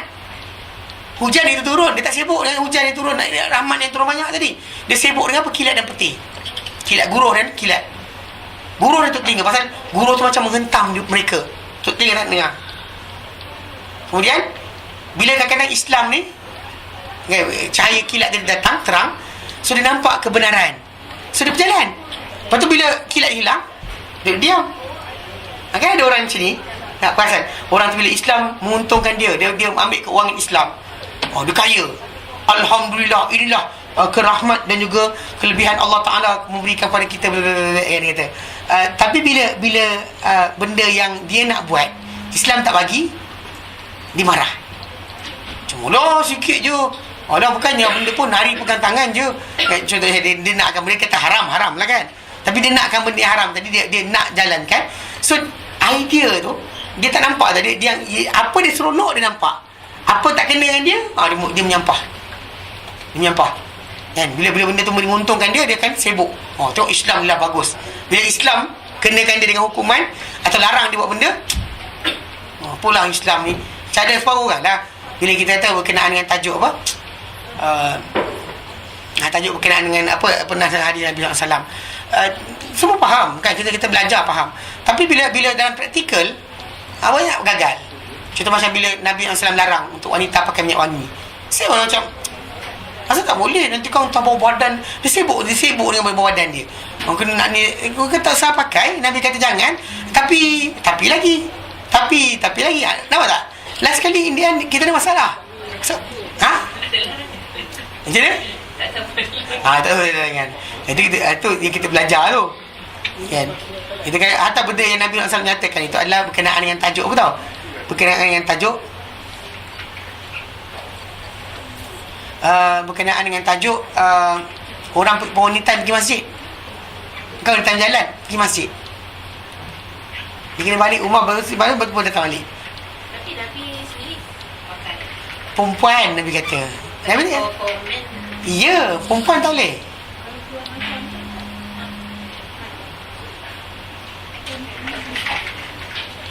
Okey, macam mana? Pun sama juga. Yang nak wangi-wangi dalam rumah je, tak ada juga. Okay. Nanti kemudian belajar sikit lagi. Kemudian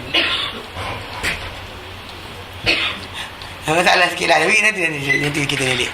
Tapi secara asasnya kita kata kadang-kadang benda-benda tadi, benda yang tak seronok dengan diri kita tak suka lah. Itu masalah sikit. Bukan saya kata siapa tak suka tu munafik. Maksud dia itu ada tanda-tanda asal yang bahaya. Sebab kita kata pada manusia orang Muslim itu adalah bila Allah Ta'ala datang arahan Allah dan Rasulnya, dia kena kata apa? Sami'na wa ata'na, habis cerita.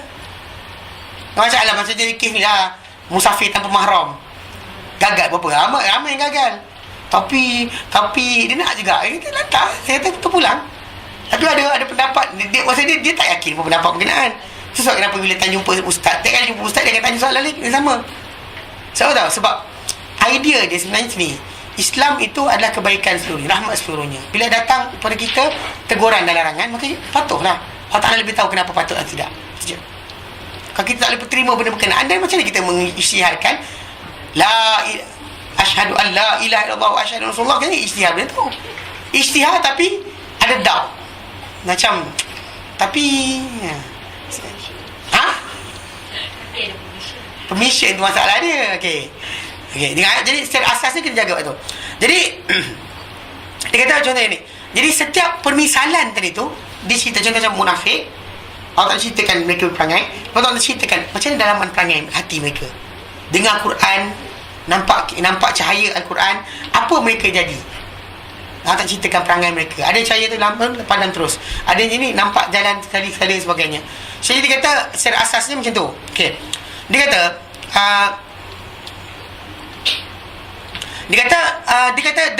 kata dan akan menjadikan seorang Muslim melihat perincian perumpamaan dan merenungnya dan mikirkannya, lalu dia akan mendapat petunjuk dan juga dengan petunjuknya, mendapat petunjuk dengan petunjuk Al-Quran tadi. So dia dapat guidance apa perangai dia kena elak, apa perangai dia kena ikut. So, jadi maksud dia Quran dah jadikan contoh. Kalau tidak, benda tu hanyalah perasaan dalaman, kita tahu macam mana rupa dia. Tapi bila Al-Quran berikan gambaran dan contoh, kita nampak cara pemikiran, bentuk perangai yang ada pada golongan berkenaan. Jadi dengan sebab itu kita boleh elakkan, kita boleh betulkan diri kita. Kalau tak cuma ceritakan iman kufur tanpa contoh, dia masalah. So semua orang boleh kata dia mukmin, tapi tak semestinya iman dia tadi bentuk yang diterima. So So macam mana nak tahu? Dia tengok macam mana cara perangai mereka, perangai orang-orang yang diberikan tadi.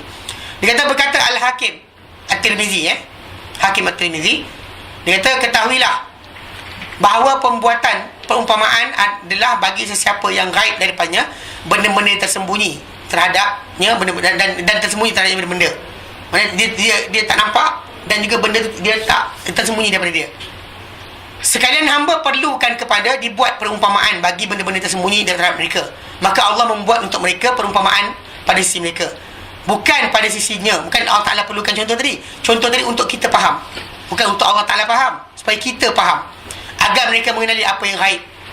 Pasal nifaq itu adalah dalaman, kufur itu adalah dalaman, iman juga adalah dalaman. Maka sebab itu Allah Ta'ala zahirkan dengan apa? Contoh-contoh agar kita dapat faham. Bukan sebab Allah Ta'ala tak cukup pengetahuan, perlukan bagi tahu, tak. Kita perlu dia bagi contoh tadi supaya kita dapat jelas, lebih faham apakah yang dikehendaki oleh dia daripada kita. Jelas? Ini saya bagi contoh tadi. Yang saya nak sebut berkenaan dengan mahram sebenarnya, benda-benda tu sebab apa tahu, kadang-kadang kita kata yang saya sebut berkenaan kewangan tu lagi banyak lah. Ada orang tu dia menjaga apa benda haram, tapi dimasukkan duit dan bank Islam, untungan lebih, mudharabah dia kata. So mudharabah tu dia seronok kan. Tu bila Islam punya hukum tadi, potong tangan orang yang curi duit dia, happy. Tapi bila Islam haramkan dia arak, dia gogok juga. Faham tak? Jadi dia cuma follow Islam benda yang dia seronok kan. Dia akan sokong Islam benda yang dia happy. Ada pun benda yang sekat kebebasan dia, tak benarkan dia berpakwa-makwa dan sebagainya, itu tak dengar. Itu dia tak suka. Dia kata just, yang kata apa, socializing dan sebagainya, apa salahnya? So, jadi itu yang kita perasaannya kadang-kadang Allah Ta'ala zahirkan pada orang-orang munafik tadi, yang kita dapat lihat pada keseluruhan perangai mereka sebenarnya. Jelas? Ada soalan?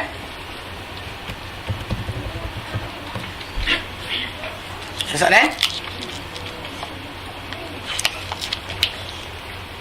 Tak ada? Tak ada, kita berhenti kat sini. Wallahu ta'ala alam.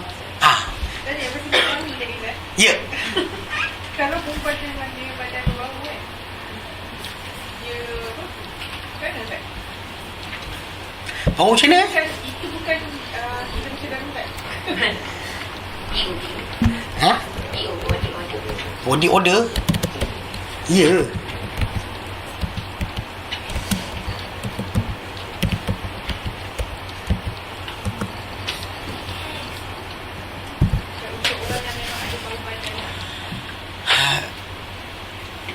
Nabi SAW sadar Anil Ash'ari, okay? Daripada Abdullah bin Qais bin Sulaim, okay? Abdullah bin Qais bin Sulaim Al-Ash'ari Qala Rasulullah SAW, ayyuma imra'atin ista'tarat, mana-mana wanita yang memakai wangi-wangian, famarrat ala qaumin, lalu dia melintas pada satu kaum, liyajidu min rihiha, supaya mereka dapati daripada bau dia, fahiya zaniyah, maka dia penzina. Jadi the alasan berkenaan body odor tadi tu sering dipakai oleh orang. Yang pertama sekali, awak pergi dekat dengan jantan ke? Untuk tak kan? So kalau dengan setakat body talcum tu boleh hilangkan bau juga, tapi taklah timbul tajuk tu. Tawas boleh nak bau? Tawas tak timbul tajuk berkenaan dengan kena pakai minyak wangi sampai apa, channel 5, channel 6, ataupun apa nama, apa Lancome Miracle, apa lagi kan. Kita kata kerana benda berkenaan tak timbul tajuk pun, okay. Macam dalam Sunan Tirmizi, lafaz dia fakullu ainin zaniyah wal mar'atu, daripada hadis Nabi, dia berkata setiap mata itu berzina. Maksudnya bila seorang mata tengok benda yang haram tu adalah zina. Wal mar'atu idza sta'tarat, dan seorang wanita bila dia memakai minyak wangi, famarras bil majlisi, lalu melintas satu majlis, satu kumpulan, fahiya kadha wa kadha, maka dia sekian-sekian. Yang ini Nabi kata zaniyah. Dia pasal zina ni bukan zina mesti persubuhan.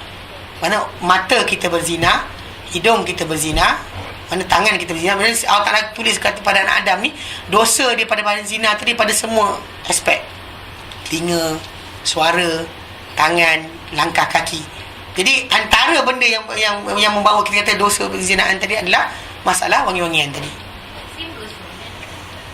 Siapa kata? Kalau main pakai tu, mesti tak timbul tajuk benda berkenaan. Kalau anda kata kalau anda kata Nabi tak pernah cakap benda berkenaan, kita kata benda berkenaan. Ini benda ni purely kita cakap sebab Nabi kata. Kalau anda kata benda berkenaan, kita kata Nabi ni, bukan saya cakap, Nabi kata benda berkenaan dilarang, so kita kata dilarang. Lelaki dia kata dia buat macam mana gaya sekalipun untuk tarik orang tu, perempuan tak terekam dia, kecuali yang cerita dalam iklan televisyen bohong pula. Tapi perempuan dia berbeza. Dengan wangian yang dia ada, orang akan tengok, pandang semua jeling dan sebagainya. Perempuan kalau tengok dia lagi elak kan, bahkan dia jaga. Kalau kawan dia macam nak tahu dia, kau tengok jantan tu besar kan, semua dia akan jaga. Lelaki macam dengan perempuan, dia segan tak tengok perempuan? Tak segan. Siapa? Awet. Biasalah kan, jantan tak tengok awet. Faham tak ada beza benda tu? So when once benda tu start saja tu, masalah lah. Apa tadi kalau wanita tu isteri orang kan, once lelaki ni lintas je, wangi je cik kak, kan suami dekat situ, tak timbul masalah. Kalau di tanah Arab kita macam contoh Yaman, kes berkenaan tajuk macam ni banyak kes. Keluar-keluar tempat makan apa, lelaki, pasal dia orang akan asingkan lelaki perempuan makan, tempat perempuan atas, lelaki bawah. Actually orang tu dia keluarga, so dia naik semua sekali family dia. Timbul kes kedai aiskrim, budak muda ni duk lepak luar, yang tak kahwin ni kan, perempuan lintas wit, budak perempuan tu bagi tahu adik-beradik dia, suami dia datang tembak. Tak pasal ni, tahu tak? Kata kita kat Malaysia ni tak ada pistol kan, itu cerita dia. Secara asasnya kita kata benda ni bukan masalah lelaki ke perempuan, benda kata lelaki ke perempuan. Bila datang dalam Islam ni, tak, peraturan untuk wanita tak dituntut jihad, tak dituntut dakwah, tak dituntut infak apa untuk kata belanja keluarga dan sebagainya, tak dituntut untuk berkenaan dengan apa ibadat-ibadat besar, tak payah. Maka yang dituntut jaga ni je, tak ada suruh angkat pedang pun. Tapi masih lagi macam benda jadi macam satu beban ke? Tak kan? Susah pasal dah terbiasa. Satu benda lah itu kat sini tempat lain. Di sini okey. Cuma faham ini okey. Faham kan sini tahu? Pasal bila Islam tidak beri, contoh macam lelaki kan, dia kena tanggung orang. Amar ma'ruf nahi munkar dia kena buat. Jihad dia kena buat. Jiran dia tak makan dia ditanya. Dan semua sekali ni pada lelaki. Untuk wanita tak ada benda. Wanita senyap je. Kita macam dalam hadis Musnad Ahmad yang Nabi kata, bila seorang wanita tu solat pada hari-harinya kan, taat perintah Allah Ta'ala, taat suami dia, jaga solat pada hari-hari dia boleh solat, puasa pada bulan dia kena puasa, jaga kehormatan dia, dikatakan kepada dia masuklah pintu syurga mana dia nak. Pasal dia tak ada tanggungjawab tadi. Penjagaan dia kena jagalah. Bukan maksud dia macam lelaki tu dia, mudahlah lelaki tak payah. Lelaki tak payah, tapi lelaki dipersoalkan. Contoh macam katakan, macam saya kata saya ada duit, okey, anak isteri confirm kena tanggung, bapak mak miskin kena tanggung, wajib. Adik-beradik, bapa saudara, sepupu, benda atas lelaki. Dia anak amar nahi munkar, jihad. Dia tak pergi angkat senjata ni untuk diam kat rumah tidur je. Dia tanya oleh Allah Ta'ala nanti atas alasan apa. So secara konsep ni, kalau kita faham balik, lelaki diberikan beban kerja untuk benda berkenaan. Syurga dia payah, perempuan mudah je. Tapi nak menjaga benda 3-4 benda tu yang jadi masalah. Macam payahlah, kenapa lelaki tak kena? Pasal lelaki kena kerja lain. Macam contoh wanita jaga 5 perkara tadi, dah dapat syurga dah. Macam kata jaga Allah Ta'ala, jaga suami, lepas dah syurga dia. Tapi untuk lelaki, jaga bini cukup, bagi makan cukup pun tak cukup syurga lagi tau. Syurga tak selesai lagi. Untuk seorang lelaki, anda bagi isteri anda makan, tak cukup lagi syurga. Allah tanya pula jiran macam mana, kan, adik-beradik macam mana, Allah tak akan tanya. So konteks berkaitan dengan didikan anak ditanya pula lagi pada lelaki. Isteri tak ada tanya, perempuan tak ada tanya. So dengan sebab itu, bila Islam bagi contoh antara benda yang suruh jaga kehormatan, antaranya benda tentang tajuk ni. So jaga je lah. Carilah benda tak bau. Kalau nak wangi sangat, wangi depan suami kan, wangi sangat depan suami. Pakailah 5 jenis minyak wangi pun. Ketiak bau lain, tengkuk bau lain kan, kaki, tapak kaki bau lain. Pakailah, tak ada hal. Itu untuk suami. Untuk yang lain tak usah. Tadi luar daripada rumah tadi, tak boleh attract orang. Attract sama ada dengan sengaja atau tidak. I tak niat pun. I tak niat pun. Macam juga orang pakai baju tak baju dedak, I tak niat pun supaya goda orang. This my dari kecil dia ajar pakai macam ni kan, mak bapak dia ajar itu. Nak macam mana? kalau dia pakai minyak wangi tu dia punya quantity sikit tak tak. Kalau dia kata hadis Nabi kata tadi kan, supaya didapati baunya. Kalau dia kata lintas orang dapati bau, dia masalah. Lintas orang dapati bau, dia masalah. Benda ni kat sini payah lagi. Ada banyak orang langgar lagi. Saya tak pasal lah duduk dalam tu kan. Kalau dia kata duduk kat luar, tak tahu lah cium makcik ni. Makcik buat apa? Makcik ni buat apa? Tak cium bau orang. Bercerita dia, saya dapat minyak wangi apa kawan saya bagi. Saya beli. Saya pakai minyak wangi tu, Kak Munirah batuk. Batuk, tak pakai sekarang. Kan? Tapi cerita kita kata benda berkenaan untuk wanita tak digalakkan. Bahkan Nabi larang. Nak tinggalkan. Itu je. Macam mana tak boleh seorang lelaki pandang perempuan tengok yang bukan mahram dia, jeling atas bawah. Macam tu lah perbuatan pakai minyak wangi tu. Faham tak? So konsep dia sama. Kena belajar itu. Yang kadang-kadang kita kata benda ni kita nampak macam beban. Tapi sebenarnya anda tak ditanya tentang jihad, tak tanya tentang sekian, tak ditanya pun. Hatta tak hafal Quran pun tak apa. Tak hafal Quran, tak ada hal. Jadi apa? Jaga 5 perkara saja. Taat Allah, taat suami. Jaga kehormatan, solat pada waktu kedua solat, puasa pada bulannya. Dah cukup. Habis cerita. Tak ditanya berkenaan dengan anak makan ke tidak. Anak makan ke tidak. Kan? Ada duit kena ni kata ayah. Jaga benda berkenaan je. Apa dia tinggal? Syurga mudah untuk wanita. Tapi ya dalam pemudah tadi syaitan cucuk lah. Ish, apa pasal tak adil lah ni. Laki boleh pakai, kita tak boleh. Awak nak bersaing dengan laki ke? Soalan ni kan, kita nak bersaing. Dan sebab itu kita kata secara asas jaga bab ni. Pasal benda ni hadis ni ada yang sahih. Kita kata benda ni benda serius sebenarnya. Masyarakat kita tak nampak benda ni. Dia rasa macam tak apa. Dan masalah lah. Kita kata pasal dalam hadis Nabi yang datang, satu hadis tu Nabi kata bukan zakat ni, masjid. Bukan lagi masjid. Kan kita kata benda berkenaan lafaz, saya ingat yang lafaz ke masjid.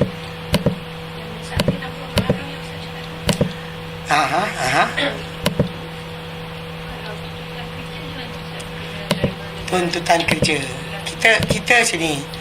Sebab kita kata kita cari makan, cari rezeki. Tapi jangan sampai rezeki kita cari tadi dalam kemurkaan Allah Ta'ala. Elakkan. Faham tak? Kalau dia kata boleh bawa mahram. Tak bawa suami, bawa adik. Bawa seorang. Macam student pergi belajar. Dia ada movement. Bukan dia punya staying. Ketika musafir tu. Sampai kalau dia musafir belajar, bapak dia hantar sampai sana. Settle down, ada tempat tinggal dan sebagainya. Jalan. Mungkin musafir ke? Ayu musafir soalan. Tak kira musafir pun, dia lah benar. Kecuali akak datang daripada Kelantan. Kalau dari Kelantan, dia ada distance. Siapa tak distance pula? Itu. Jadi saya rasa je kadang-kadang jangan buat maksiat dalam ketaatan. So kita nak buat ketaatan syurga Allah Ta'ala, tapi kita langgar perintah Allah Ta'ala juga. Macam nak cium Hajar Aswad, tumbuk kepala orang. Kan? Demi mencium Hajar Aswad, siku kepala orang. Tak boleh lah macam tu. Sama, the same thing. So jadi kita, tapi tuntutan saya sekarang, macam tuntutan tadi menyebabkan kita maksiat Allah Ta'ala. Jaga-jagalah bab tu. Kita ada requirement. Benda tadi boleh kita tolak atau terima. Kadang-kadang setakat dapat tiket penerbangan kan, pergi ke Hong Kong sebagainya. Ya, kan bila lagi nak jalan pergi Hong Kong kan. Kalau tak pergi sekarang tak dapat lagi peluang. Relax lah. Kan tinggalkan suatu benda kerana Allah Ta'ala, akan tak ganti lebih baik dari itu. So belajar. Yang kita kata belajar apa, beryakin dengan janji Allah Subhanahu Wa Ta'ala. Jelas? Ya. Saya ada soalan yang lain tak berkaitan dengan yang ni.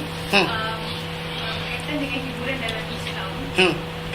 Kita boleh hibur, tapi hiburannya kena yang mengikut syariat. Tapi ada macam saya kurang jelas. Contohnya qasidah dan al-Quran semua tu, dan juga nasyid. Saya ada macam saya faham yang kita perlu ikut sunnah Nabi semua tu, dan hiburan tu indah kan, tapi faham tu? Faham. Dia macam ni, bila the word Islam tidak melarang berhibur, betul, tapi bukan tiap-tiap hari. Dia problem is actually macam ni. Macam saya ingat dulu kami di Yaman tu, ada buat perbincangan berkenaan tajuk ni, tajuk berkenaan dengan alat muzik. dan juga ni lah dalam Islam dan sebagainya, nyanyian dalam muzik ni Islam. So, jadi bila perbahasan tu dibuat, mana budak-budak ni dah tak ada, orang sebut lah Imam Ghazali kata boleh. Saya buka kitab Ilmuddin, saya kata Imam Ghazali kata boleh dalam perkahwinan, dalam hari perayaan, bukan tiap-tiap hari. Nabi SAW sendiri pun bukan tiap-tiap hari para sahabat Nabi bergendang golik-golik depan dia. Faham tak? Dia sini yang problem kita sekarang ni, masyarakat kita, dia pakai the word betul, tapi cara pelaksanaan di mana? Mana Abu Bakar tak habiskan waktu untuk benda berkenaan, Imam Syafi'i tak buat kerja macam tu. So what's the point kita buat macam tu? Sebab kita cinta Allah Ta'ala, cinta Rasul, tapi macam mana zahirkan. Tu saya ingat daripada Ustaz Ridwan General, dia cerita, guru dia ceritakan, dia kata bila manusia ni sebenarnya cinta Allah, cinta Rasul ni ada dua kumpulan. Cinta Rasul ni ada dua kumpulan. Satu kumpulan dia kata macam ni, bayangkan Rasulullah SAW punya badan, baginda duduk bawah bukit. Ni bukit, daripada atas bukit tadi ada tayar bergulik, tayar kayu, tayar kereta kuda yang berat tu gulik. Atau tayar lah payah palung ni, kabel telekom tu gulik. Nabi duduk bawah. Bila nak benda tu gulik langgar Nabi, manusia pecah dua kumpulan. Satu kumpulan, Ya Rasulullah, Ya Rasulullah, Ya Rasulullah, Ya Rasulullah. Actually just saying word, nothing to do, tak ada kerja apa. Satu kumpulan lagi pergi kat situ tahan badan, dia tak menyanyi, dia tak menjerit, dia tahan badan, sekat tayar tu langgar Rasulullah. Yang tahan badan itu adalah para sahabat, para tabi'in, para tabi'in, ulama tafsir, ulama hadis, ulama fiqh, ulama sirah, ulama berkenaan, kerja mereka habis nyawa menyampaikan Islam, belajar Islam, sampaikan Islam. Yang kumpulan tepi ini yang menyanyi, Ya Rasulullah, Ya Rasulullah, Ya Rasulullah, Ya Rasulullah, kan, Ya Rasulullah. Dia tak buat kerja pun, duduk diam tepi jalan, tak bekerja untuk Islam pun. Sedangkan yang sana tu, yang bekerja tadi, siapa? Para sahabat Nabi, pertahankan Rasulullah SAW, ulama-ulama hadis, ulama-ulama tafsir, ulama usul fiqh, ulama semua sekali. Kerja mereka untuk Islam, tahan, habiskan nyawa, harta, masa, tenaga dan sebagainya untuk Islam. Sampai ada beberapa yang tak kahwin kerana sibuk belajar dan mengajar kerana Islam, kerana Allah dan Rasulnya. Yang duduk tepi jalan ni, makan kenyang, muncit, Ya Rasulullah, Ya Rasulullah, Ya Rasulullah, Ya Rasulullah. Itu hasilnya. Faham tak? So, tak relevan pun. To do the singing, bangsa-bangsa lain dah buat dah. Gereja dah ada kan alat muzik, organ dan sebagainya. Hindu dia ada gendang-gendang dengan seruling tu. Kemudian Cina pun ada. Datang kita pun buat juga, habis. Tak ada apa tinggal. So gagal kita sebenarnya.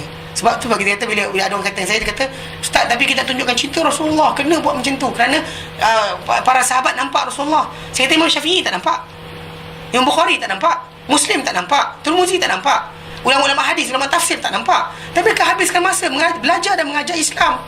Bukan kerja dia untuk menyanyi depan tu. Itu kerja Islam. Nak menyanyi tak payah suruh kita pun, boleh menyanyi.